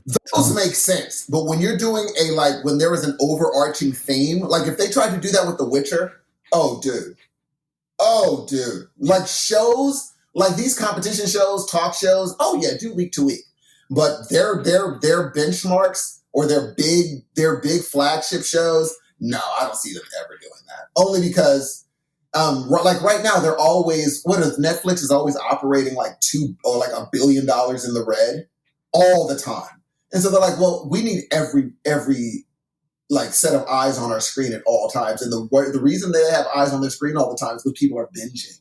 The good thing about Amazon, they don't have to worry about that. Why? Because the person at the head is a trillionaire. They're never going to have to worry about making that decision. They're going to be like The Boys. If they want to do week to week, fine. If people are going to stop watching it, fine. I'm a trillionaire. It doesn't matter to me. They got to worry. Hastings is not that guy. He has to make sure that things are going okay. Amazon's in a different ship entirely. Yeah, they're probably more financially calloused. They're like, that's cool. Dude. That's cool. Because remember, this is a side thing. They're like, you also get Amazon Prime. That's the reason Amazon Videos. They're like, oh, by the way, you also get it with this other awesome thing. So you're like, okay, well, I'm not going to. They're like, there's a difference between, oh, you can cancel Amazon Video. No. You'd have to cancel Amazon Prime, which you never will. You're going to always watch your things the next day. And this comes with it. That's why they're in a no-lose. You're not going to cancel. You're not going to cancel. You can't. You can't. Well, that's what I'm saying. So be upset to what end? You know, if it's going to be growing pains and it's the model they're going to have to adapt to survive, then they're just going to have to do it, and we're going to have to accept it. I mean, we're always going to be around watching this shit because where else are we going to get it from? We're going to take Totally. what they give us, and they're going to spoon feed it to us, and we're going to be cool with it. We might bitch, but we're not going anywhere. And the more we cry and bitch about it on social media, the more attention it's getting. So, of course, and also it's like normally the market strategy is, hey, there's one crew that gets 60%, and like a bunch of other crews that like split the 40. And right now, Netflix is the beast.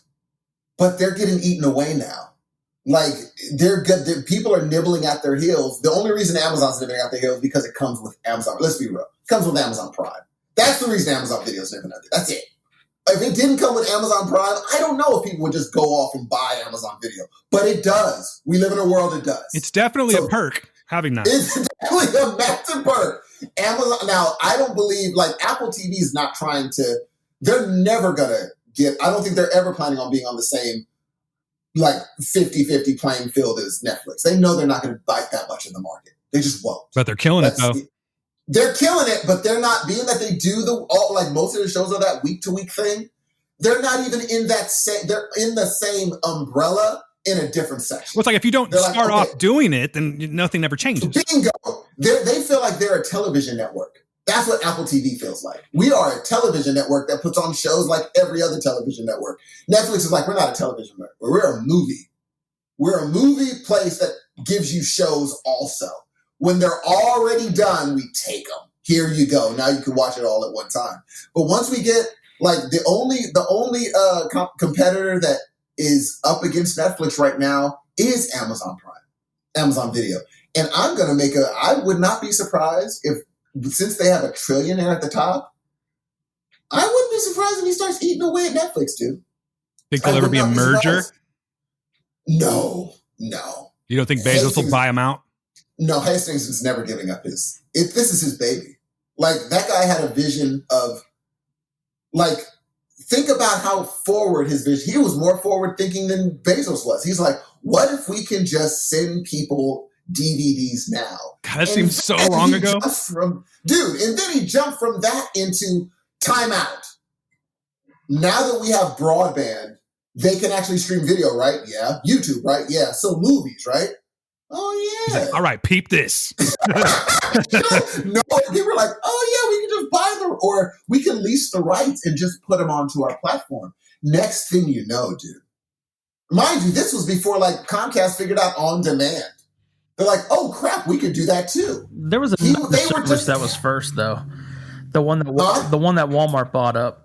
It was a service that was first where they were, just releasing things digitally. It's all streaming. I can't remember the name of it now. Not Vudu.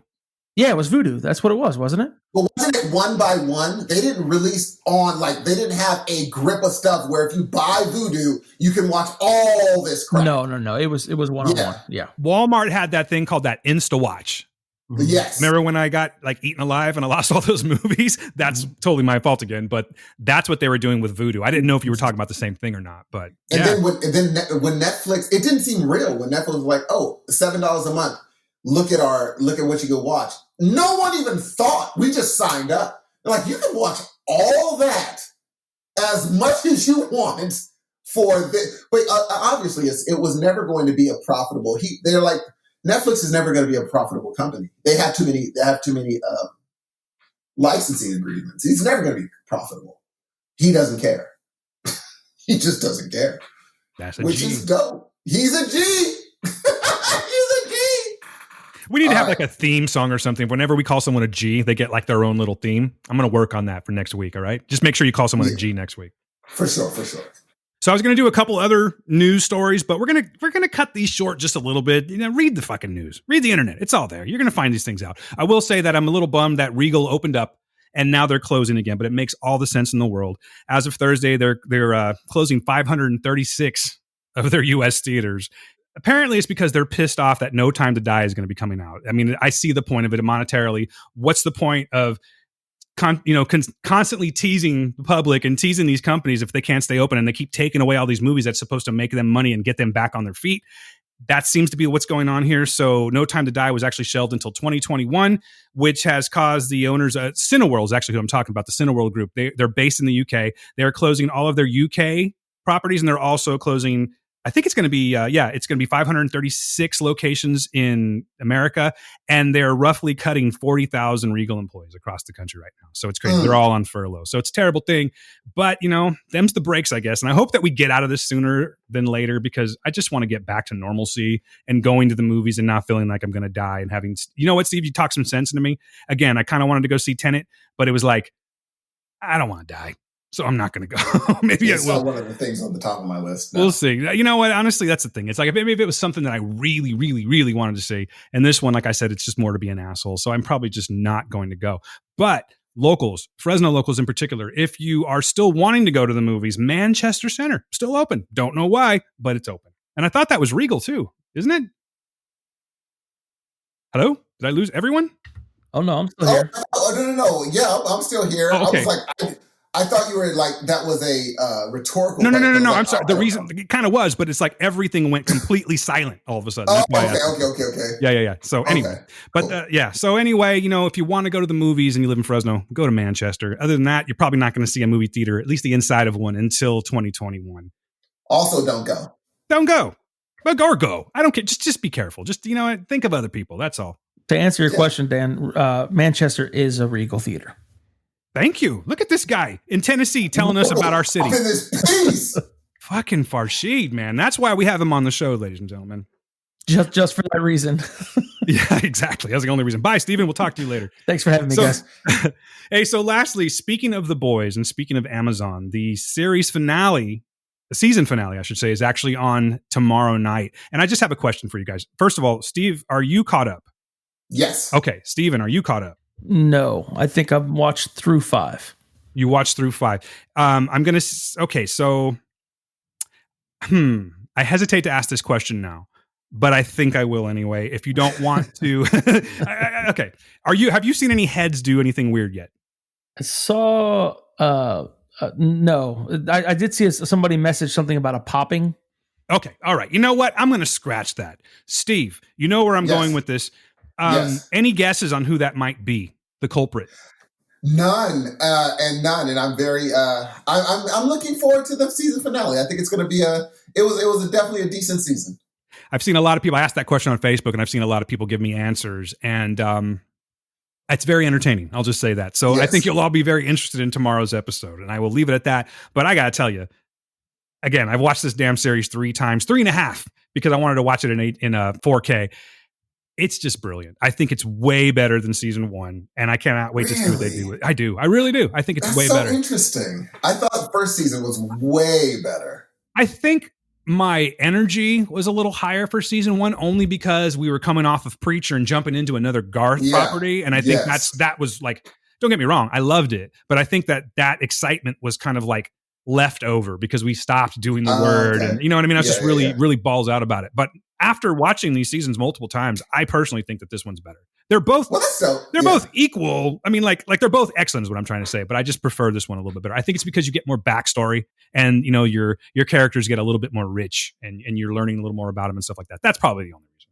That's fair. There were in the first season, I wasn't as bored as much as in this season.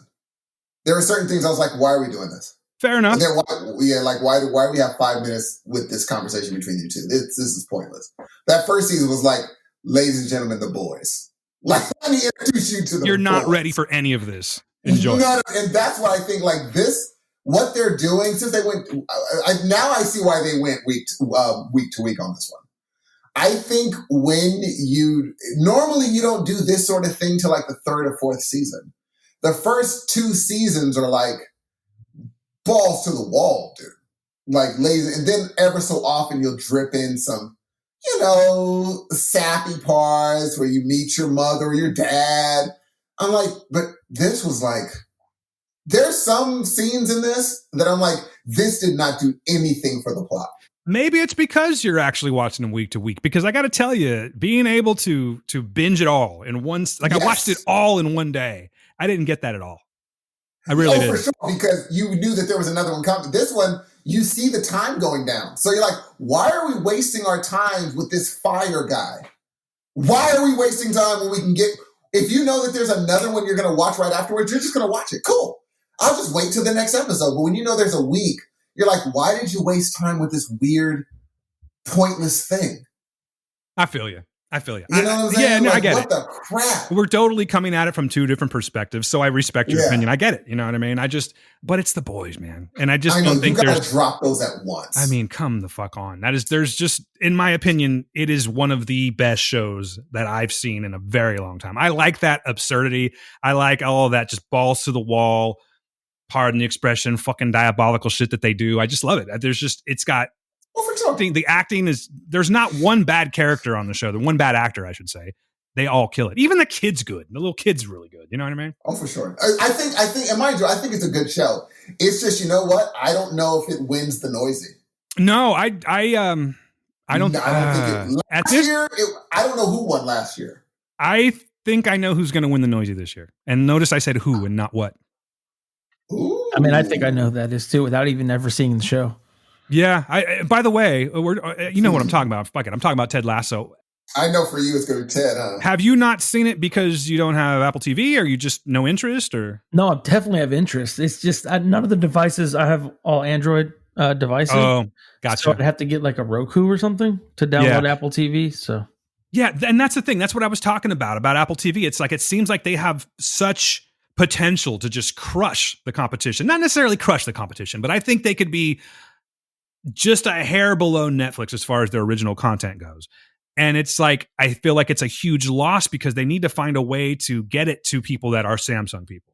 Right now it's so exclusive. It's like this little exclusive club that you're in. And it's like, I think that, and there's so much that's being missed because of this. The Beastie Boys story was fantastic. Ted Lasso, fantastic. Morning Show, fantastic. I mean, they're all great, but unfortunately we're only watching them if we have Apple TV. So, I think that per capita, like Apple TV, like is blowing away the competition.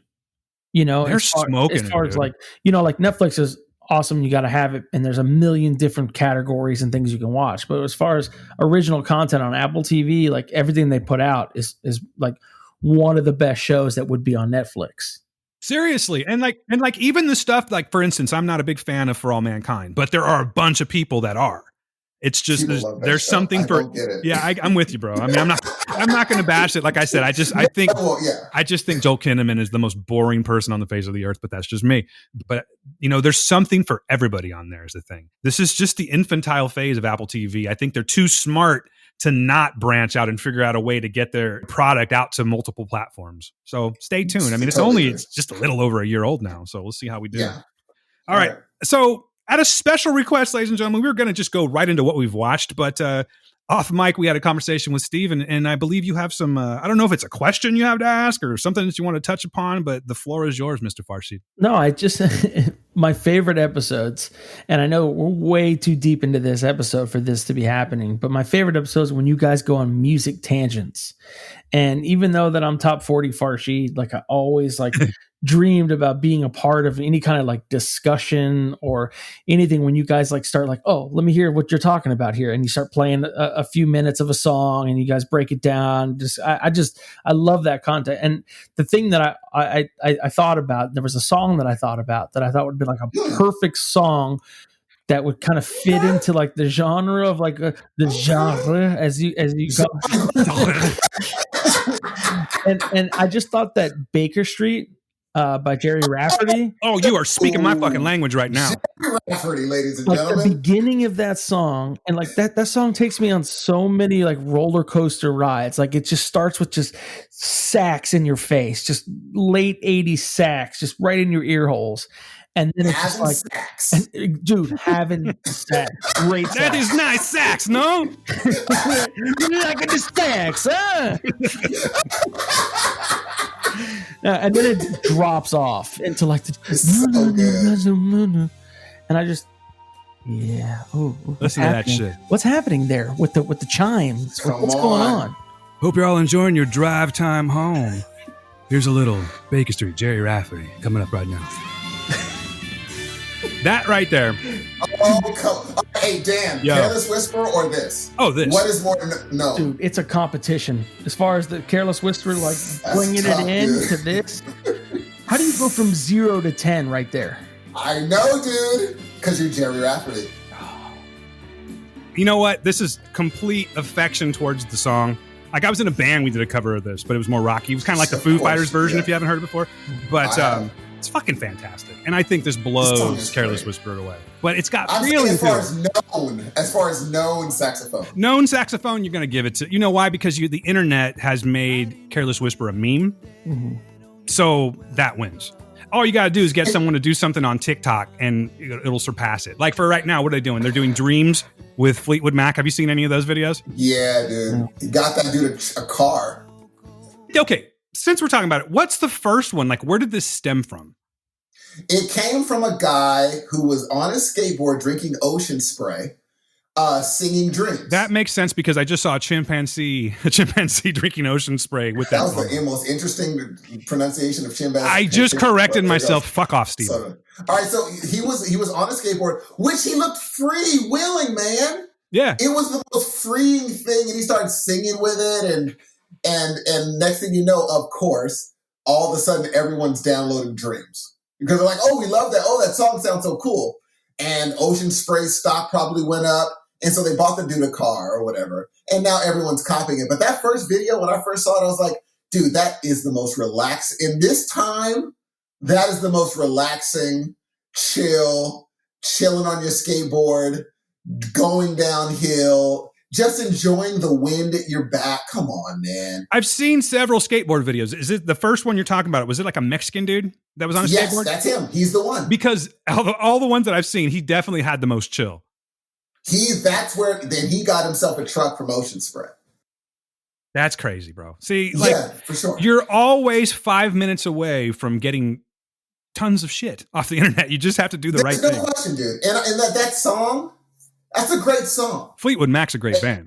And let me tell you something. Here's why that song, I didn't know what she was saying during that first verse. But when she's like, it's only right that you should play it how you play the way you feel it. I'm like, oh, that's a genius line. I've been saying the wrong line for all these years, but that is a genius line right there. I did not know that's what she was saying. So groovy. Listen to that shit. Next up, Caller 7 wins a new pair of snow tires and some movie tickets to go see Tenet. I hear it sucks. That's what they say on the Heroes of Noise show. Listen up. Dude, she has a great voice, man. How about that talk up, though? See how I do the radio talk up? That's impressive. Dude, you do it so well. Like, I was wondering was there, like, I don't know too much of the history. Was there a time where you did the late night, the drive home? I would never talk like that on the radio. No, but I did do college radio for a little while. I did, we have a station here in Fresno State, KFSR. I did that for a little bit. And we also did some pirate radio. I've always been behind a microphone in some capacity. But And there's a reason for that, sir, because your voice is gold. Yeah. Dripping gold. Thank you. Sorry, I just spilled some on my crotch right now. It's hot. Yeah, that was It's hot. your voice. Your voice just spilled onto your own crotch. That KFSR used to be a dope hip hop station. You know what? College radio was a trip because I started listening to it in the 90s. And, you know, like I said earlier, I used to have a job where I was driving around all the time. So I found this station playing great, like, alternative, independent, college type music. It would go to hip hop, to like thrash, to all kinds of stuff. And no matter what the energy of the music is on college radio, it always sounds like this. Okay, so that was oh yeah, for sure. That was Slayer with for sure. Angel of Death. And Next up is Cannibal Corpse with, you know what I mean? There's just, it doesn't matter what they're talking about. They just have it. Yeah. It's like they give them a shot of morphine before they go it's on. the lack of confidence, obviously. That's what's happening there. You're probably right. Yeah. I remember calling in and I was like, hey, what's that jazz song you played a while back? The guy was like, I don't know. I don't know, broski. I'm like, what? Don't you have like a, it's like, how long ago was it? I'm like, oh, you don't even know what you're playing. I thought you were a jazz guy. Like, on where this am jazz. He's like, no. We have it's just, I was like, okay, I guess I just have to find it somehow. That was before, we could just hum into a freaking phone and it finds it for you. Like, I just had to go to Warehouse and hope for the best. Jesus Christ, how spoiled are we? You can hum into a phone and it tells you what song it is. Yeah. I think that's cheating. That is cheating, but it's pretty convenient when you need it, especially when you're doing shit like this. Yeah, you know what? I've been one of those that haven't done that. What's that, I humming into a refuse. phone? I will not do it. I will just try to find it any other way, which is ridiculous. Use the technology, people. Don't be me. Use that technology. But for me, I'm like, I don't want whatever piece I'm offshooting that to leave my brain. I want to still be able to, because once I'm able to hum into a phone, that little thing in my brain will be like, oh, I guess we don't need to do this thing anymore. I'm out. No, I want to always use that thing. Do you grow your own vegetables, Steve? He would. What happened? I just wondering if you grew your own vegetables, because it sounds like you're a man of somebody that wants to just do everything on their own, the hard way. Steve should be voting independently. He grows his own vegetables. That's the kind of guy he is. Gee, I used to grow my own vegetables. Mm-hmm. I was going to But say there's a go lot out of and catch your food, but I know that you don't do that. So Heck no. I grew vegetation at one point. They weren't Did vegetables. you really? Yeah. Yeah. Well, vegetables, but Oh, that brother cocaine. The what? I'm sorry? I said you- Cocaine. Cocaine. I don't know what I would do without you, Steve. I'd have no drops. You know what I mean? No drops. I like that. All right, let's get to movies, ladies Yeah, and we got gentlemen. important stuff to talk about. This is what we've been watching this week. I have no theme for it. Maybe I'll work on that too one day, but let's go ahead and get started. So there are 4 things we're going to talk about. 3 of them, I believe we have watched. Everyone watched the 3 that I had sent out there? yes, All right, fantastic. Steven does his homework, Steve. I like that. Of course. I got to bring something to the table, man. I can't just sit here and talk about comic books for 2 hours. Bro, you're bringing tons to the table. You're a fantastic guest. Thanks, man. First up, we're going to talk about one that I thought I was going to end up watching this one by myself, or alone, I should say. We'll talk about it. It's called Alone. It's on VOD. You guys did watch that one, so I have my opinion on it. I'm actually curious what you guys thought before I get into it. Let's start with you, Steven. Yeah, I mean, I really enjoyed this, other than the extremely lazy title that I don't really understand. But man, this was tense.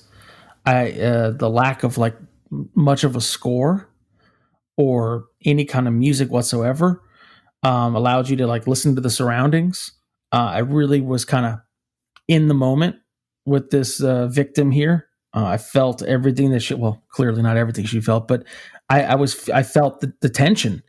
I thought it was very minimalist, which is great when you can do something with just a few actors, little music, little sound effects. Just the little sound effects that they did use, I thought were very interesting, like the thumpings and like the heartbeats or the running sounds that they were doing. I don't know. I very much enjoyed this. I thought it was well acted. I thought that the guy that played he was in the Ozarks. Oh yeah, Anthony Hill. Not Anthony Hill. I apologize. It's Mark Menchaca, and he played one of the Langmores. He was one of the Langmores, and I'm trying to remember which one. Russ, I think. The uncle, the guy that had the relationship with the FBI agent. That's right. Okay, cool. Yeah, and he had the same kind of like ginger beard the whole time too, with this mustache, this beautiful handlebar mustache this guy had the whole time. I was scared for her life. I wanted her to get away, obviously, and it takes a lot for me to be like really invested into a movie, like especially watching it in the middle of the day, which I did. But yeah, I thought it was really well done. And the actor, I'm sorry, I did my homework, but I didn't come with any of these names. It's all good. Actually I faux pas. Go ahead and finish your sentence and then I'm going to go ahead and give the synopsis of the story, because I kind of jacked up there. That's okay. I think that she did an amazing job. Like even the final scene where she's kind of laying there and like there's mud all over her face and I her love eyes that are all scene. wide. I was just like staring at it. I was like, oh, that just says it all. Like I'm reading everything that she's trying to tell me, and she's not saying a word. So when I feel that when I'm watching the movie, I'd say kudos all around on this movie. Absolutely, I would give it a 3.5 out of 5 delicious bitches. Delicious bitches. I like that. That's a good one. Real quick before I give my opinion, or I'll actually have Steve go first. What I failed to do is give you the synopsis. Here we go. A recently widowed traveler is kidnapped by a cold-blooded killer, only to escape into the wilderness where she is forced to battle against the elements as her pursuer closes in on her. It's directed by John Hyams, written by Matthias Olson, and stars Jules Wilcox. That's who you were just talking about, Stephen. Mark Menchaca, that is the guy that's from Ozarks. And then, of course, Anthony Heald. This shit is good, but I still want to hear what Steve says first. So please, Steve, go ahead. I thought it was like a solid thriller. You know, you kind of knew there was nothing that was shocking. The only thing that was shocking was the end. I like how they didn't make someone what they normally make someone. I was like, oh, that's dope. All in all, it was a fine film. I thought it was Homeboy looks like a coworker of ours, Dan. I knew you were. I was waiting for it, dude. That's really funny. I saw him, I was like, "Oh my god!" Like to a T, huh? I know. Sorry, I realize that's very like in the weeds, but you're to a T. You look like. Holy crap, dude! So I was sitting there. I was like, "Yeah, it's." Here's the one thing I didn't understand. What was the point of her husband having committed suicide? Well, I think it was just giving her the background that she was off to do new things. That put her on the road, basically. Yeah, but they could have used... And I think the only reason they did that was for a scene later on with a third person that he could use. Yeah, and I think also it was to kind of help her get triggered psychologically when there's a certain part where he's got a gun with him and he puts it down and he's like kind of calling her out. So I think that they utilized that just to make it a little more like... to trigger her, you know what I mean? Yes, and I thought that was a little lazy. That's the only thing I was like, because later on I thought it was going to come back into play. Like, oh, it had to be like this. Or I'm like, oh, it was just a narrative device. Well, then that's lazy. But other than that, I thought it was a fine film. You knew where it was going every step of the way, pretty much. And I would say I would give this like that. There's a the old tree in the middle of the road thing. I was like, we're doing that. Huh? Okay. Like, I guess we haven't done it enough. I would give this a strong, like an average 2.5 trees in the middle of the road. All right. It's fine. I liked it more than you did. It was just something where I was looking for something. I was just like, I go on Apple movies and I'm just like, what can I watch? Because, it's freaking Halloween. It's October. I want to watch thrillers and horror movies and things like that. So I was looking, saw it. The poster looked a little reminiscent to C. Thomas Howell's The Hitcher. I don't know if you guys are familiar with that poster, but I think that's what got me. It just looked familiar to me. So rented it on a whim. And I can say that I was pleasantly pleased by this. The way that I tried to go about it, I was looking at it, like I think most people do. I was looking at it through the eyes of the woman that's being pursued the whole time and trying to put myself in her situation of being, you're traveling, I assume across the country. I don't really know exactly how far she was traveling, but she's traveling for a significant amount of time by herself. And what that would be like I have actually been driving before and thought, is this person following me? Like one time it actually happened. I was like probably like 19, 20. And someone started following me. It was fucking crazy. And no matter what I did, they would not stop following me. I was going through neighborhoods. Like there's no way possible this person's taking the same, the same trip that I'm taking. And they just kept following me. And the weird part about it was like this big Cadillac with just one person in it. I couldn't see their face, just a dark silhouette following me. And it got to the point where they followed me for probably about 30 minutes. I'm freaking out. I didn't go home. I wasn't anywhere near home. I ended up going into a drive-in theater that doesn't exist anymore and watching a movie all creepily by myself because I was all freaked out. So maybe that's why this concept kind of messed with me a little bit.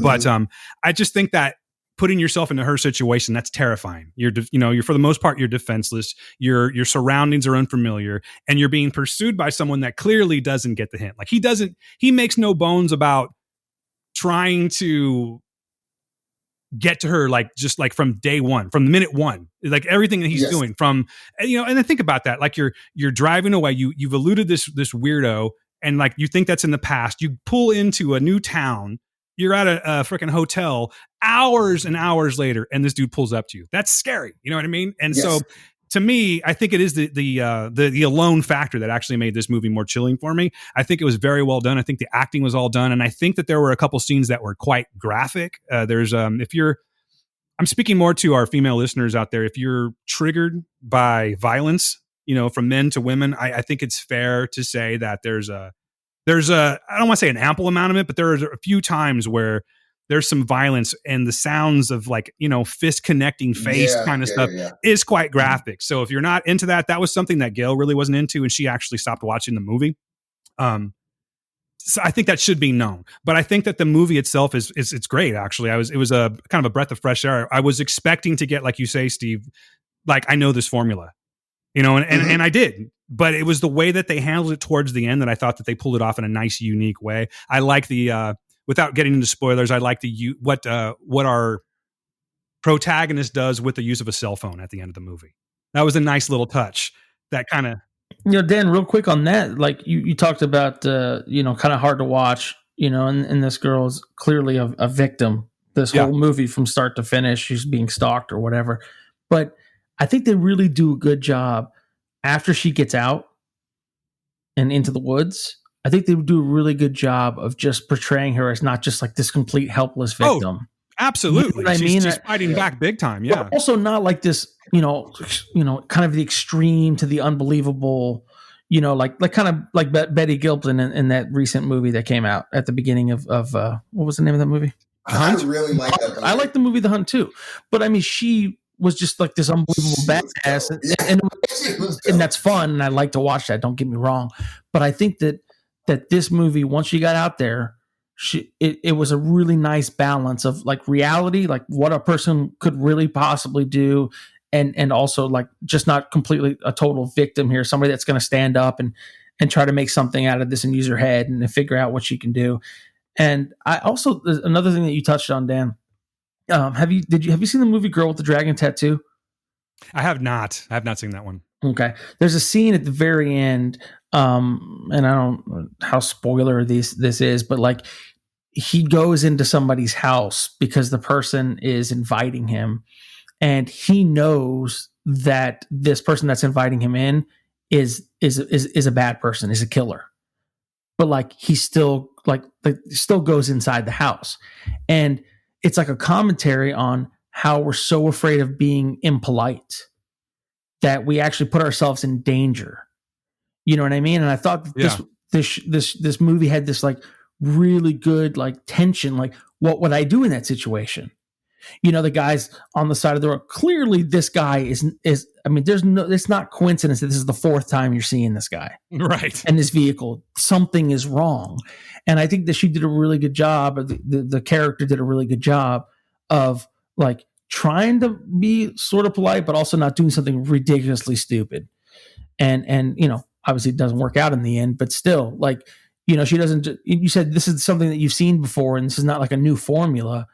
Well, I mean, if this was so cliche, she would have pulled, well, how can I help you? Yeah, come here, get in my car.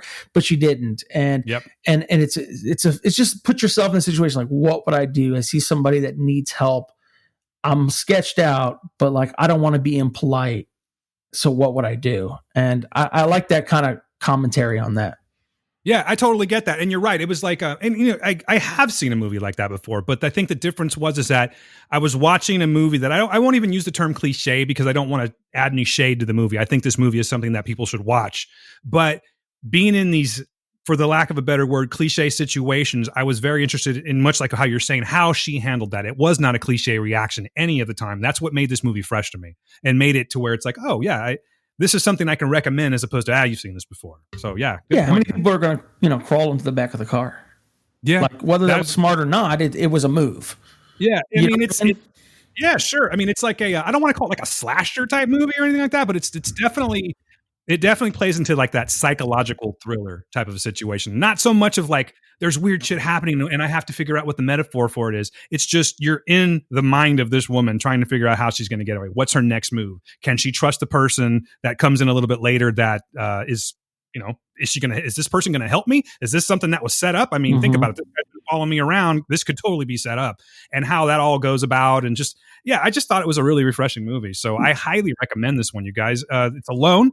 You can get it on VOD, and I think it's like $6.99 to rent. Check it out. It's totally worth it. I will give this one a strong 3.75 tire irons to the dome. Nice. Well, what else you got? Well, real quick, we quantify my rating just so I don't sound like a misogynist prick. That was a line that the killer uses in the movie. Oh yeah. Okay, I didn't. Maybe because I didn't catch that. Yeah. He's a good guy, ladies and gentlemen. Give him a break. You know, I said delicious bitches on air, and that's out there forever. But it was something from the movie. I swear. It's a sound drop for sure. I admit, for 1 second, I'm like, "Damn, bro." No, I'm just kidding. So I'm really glad we had him on, Steve. How do you think that went? Can we have him on again? No, I don't think so. No. For a while. All right, next one up. This is one that is on Shudder right now. It's a Shudder original, and I'm very curious to actually, just so you know, Steven has already talked about this on another podcast, Pop Culture Leftovers. I actually skipped over this part because I didn't want to hear it, because I wanted to hear a fresh take. So I have no idea what your thoughts are on this, but I will start with Steve this time. We're talking about the movie Scare Me.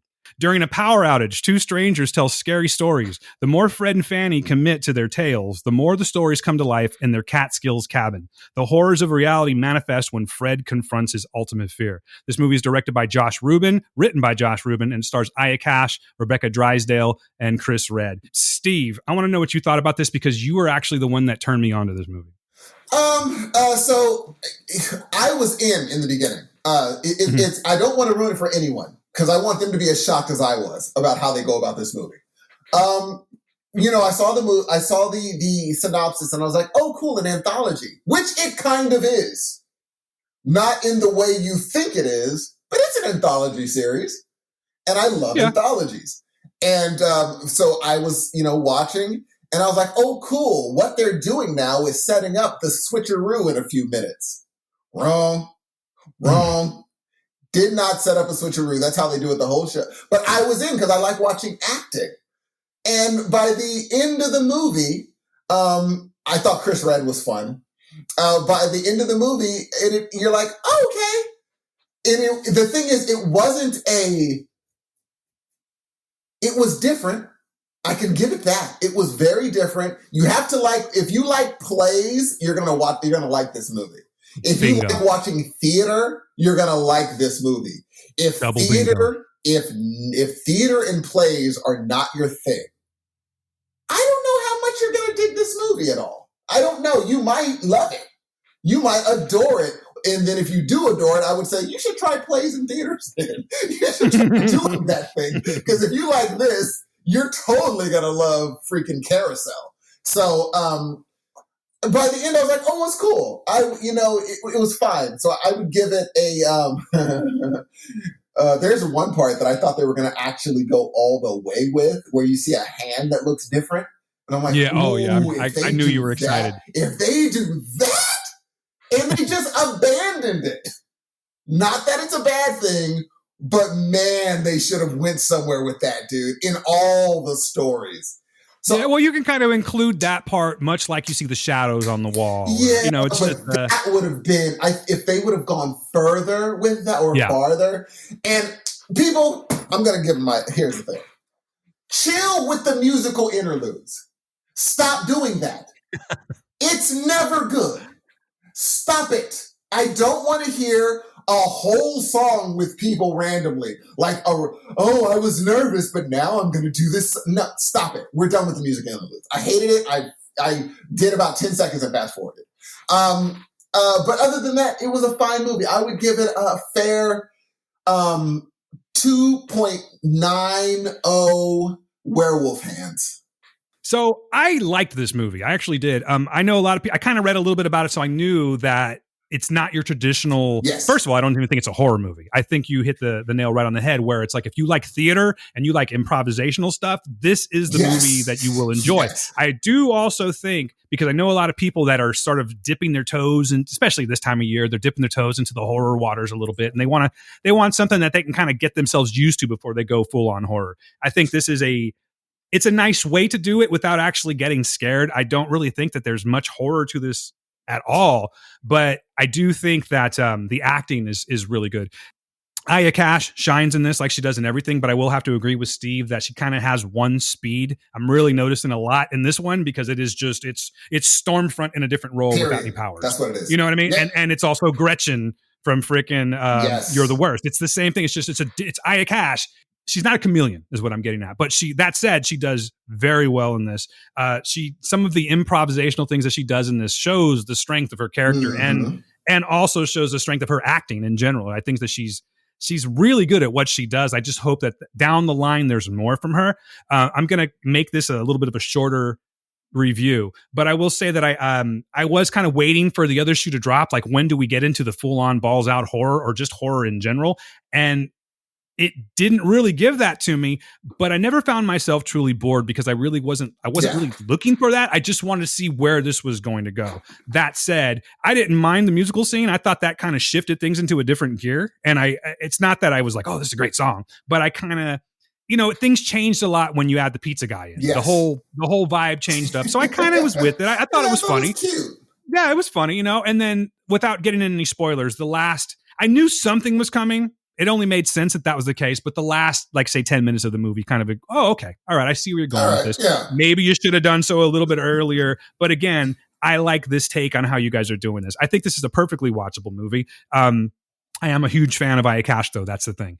I'm going to go ahead and give Scare Me, without much more review, I'm going to go ahead and give it a 2.5 out of 5 Coke enhanced improvisations. That's a solid freaking review right there, Dan. Cocaine. You know what I mean? All right. What about you, Farshid? So yeah, I'm not a horror person. It's not that I don't like it. It's just that I haven't really been exposed to it too much. And you want to talk about somebody dipping their toes this time of year, also based on people's recommendations and things that you listen to. This couldn't have been a worse entry for me into this whole thing. I was bored to tears. I can absolutely see somebody, like you said, that was into theater would liking this. You say that it's, if you're into improv, but this isn't improv, this is scripted. So the stories that were being told were not original. They weren't scary. I thought Rebecca Drysdale at the beginning doing her impersonation of Melissa McCarthy was probably pretty much my favorite part. And if it would have been maybe her, involved in this and her telling the stories, I would have been all in. I think that Aya Cash's snarkiness is a little played out, but it also kept me engaged. And there was a good, balance between this guy just unsure, lack of confidence, kind of a loser vibe that he had to it. 100% agreement, though. When you saw the werewolf hand, I'm like, okay, this is what's happening. It's going to keep going. And every time they keep telling a story or more story, it's going to get more real and everything. I would have been, okay, cool. This is it. This is good. I see what's going on here. And then they didn't. And then it was just this random dude just telling these awful stories and not being very good at it. Absolutely agree. When Chris Reed shows up, the vibe changes. It's good. I actually liked the song. I thought that once he showed up, things got a little loose. They got more, vibrant. Even with the song, it very much reminded me of one of the famous Buffy episodes. Where they do a musical, and then of course the end when it actually kind of comes into a crescendo there, and you realize what you watched and why you watched it. I don't know. I could barely make it, and I'm glad I did. I'm glad I finished it. Yeah, but I 1.5 half-eaten cold pizza slices, I guess. My mug looked good at the end. I was like, I've never seen a cold pizza look so delicious. My mug looked good in the mug, and she's like, I ate your pizza. I was like, she had no chill. She was just like, you know what? I'm going to take this. I have no idea how old it is, but being that I dropped him off, it's got to be at least 48 hours tops, right? Also, the ending, that's still doable. They didn't stick the landing. And that's why I give it a little bit of a lower review. But for me, the takeoff, let alone sticking the landing. You know what I mean? why didn't the director, when he did the werewolf hand, they didn't look at the dailies and say, you know what we should do? It should just get more and more to the point of when they start doing these characters, they start turning into these characters. Steve, it's funny that you mentioned that, but like in the synopsis and what people are talking about when you read this before you watch it, it literally says that. It says it's more real. Yes. Increasingly real. And you're like, they didn't. You're wrong. You're lying to me. Dude. They really did. And I'm like, then why did you? I mean, maybe that was the director's idea and it just never came to fruition. Because I mean, they had such a layup. They had. Yeah. And maybe dude, I mean, man, can you imagine if he would have like turned into the troll and then she's freaking out like, oh my God, what's wrong with your face? He's like, what? And I thought I was like, that would have been fantastic. Yeah, and even if they reset it at the end of each story and they just start laughing, they're like, oh, that was really cool. Like that, and they just kind of like brushed past it and moved on to the next story. Totally. That would have been or like during the story when somebody gets hurt and then when the story's over, you're like, oh, that was a great story. They're like, why do you still have the scar on your arm? You're like, what? Yeah, something. It would have been great. That's a really good point. It's like, why show these little special effects that you're hinting at? I get it. You're using they're using their imagination, but it's like, why do that if you're not going to do it a little bit more and make it even that much more creepy? That's a very good point. Like, why? And then when he did that thing where he was the werewolf hand and he was coming out of the shadow, I said, oh boy, this might be one of the scary ones. And then they're like, oh, we're not going to do that. I'm like, oh, okay, cool. So that's scary me.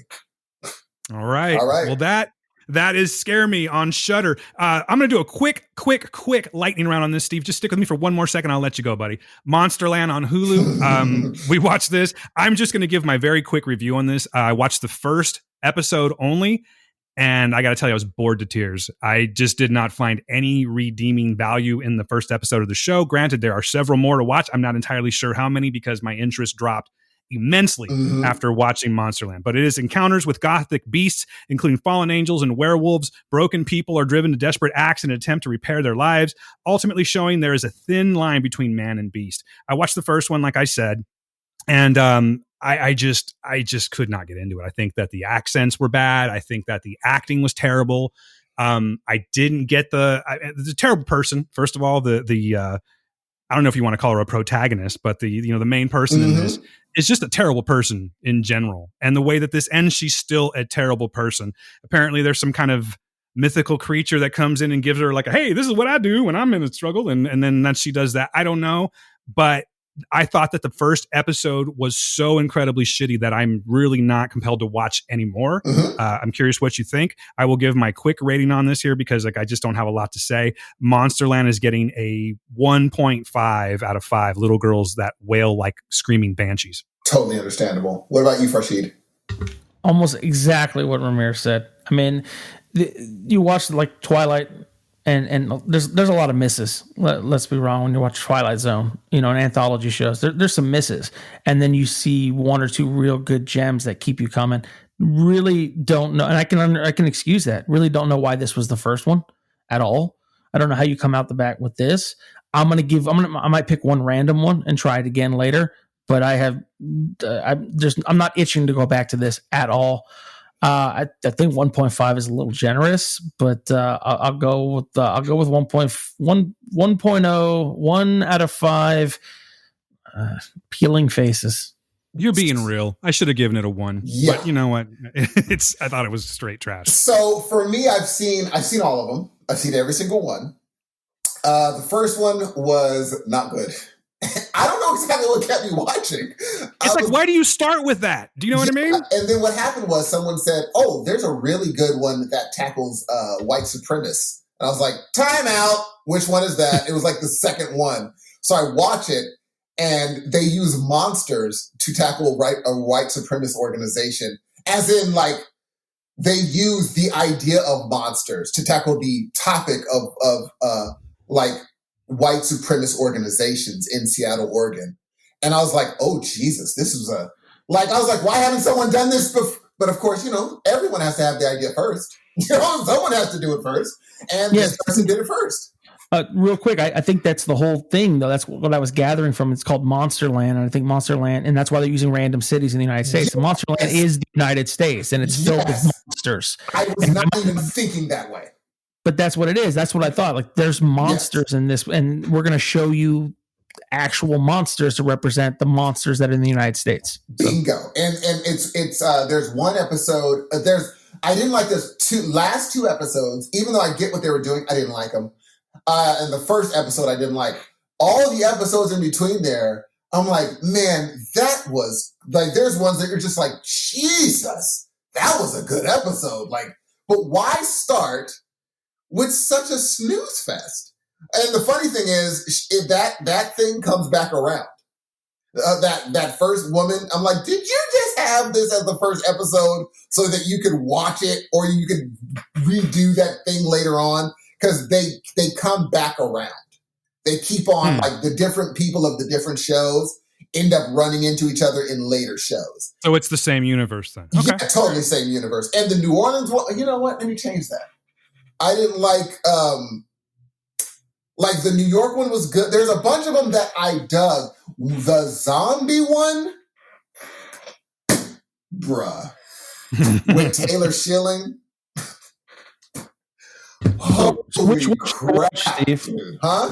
Which one should I watch? Just, I mean, if I just have to pick I would go Taylor, the one with Taylor Schilling. I would go New York, New York. Wait, is that the one? Which one has Taylor Schilling? No, Plainfield, Illinois is Taylor Schilling and Roberta Colindres. It is, and it's so messed up because it's a same-sex marriage. One of them suffers from bipolar. She can't control the way she reacts. She can't. And you love the person, right? And it's, oh, dude, I will just say they don't say Monsterland. This is the one that goes straight to, oh, by the way, we're doing a horror one this time. It's straight up horror, like it's a monster. So it's not like a, it's a metaphor. No. This is the one that they do using a monster. It's Halloween. I don't want to fuck with metaphors. Yeah. I want monsters. Taylor Schilling, dude. She, no one told her she was in a TV show. Someone said she's going for an Oscar. Someone told her that. Yeah. So she just decides, I'm going full bipolar. And I'm going to show you what it means to be in a relationship with someone like that. And what a person is willing to do to get out of that.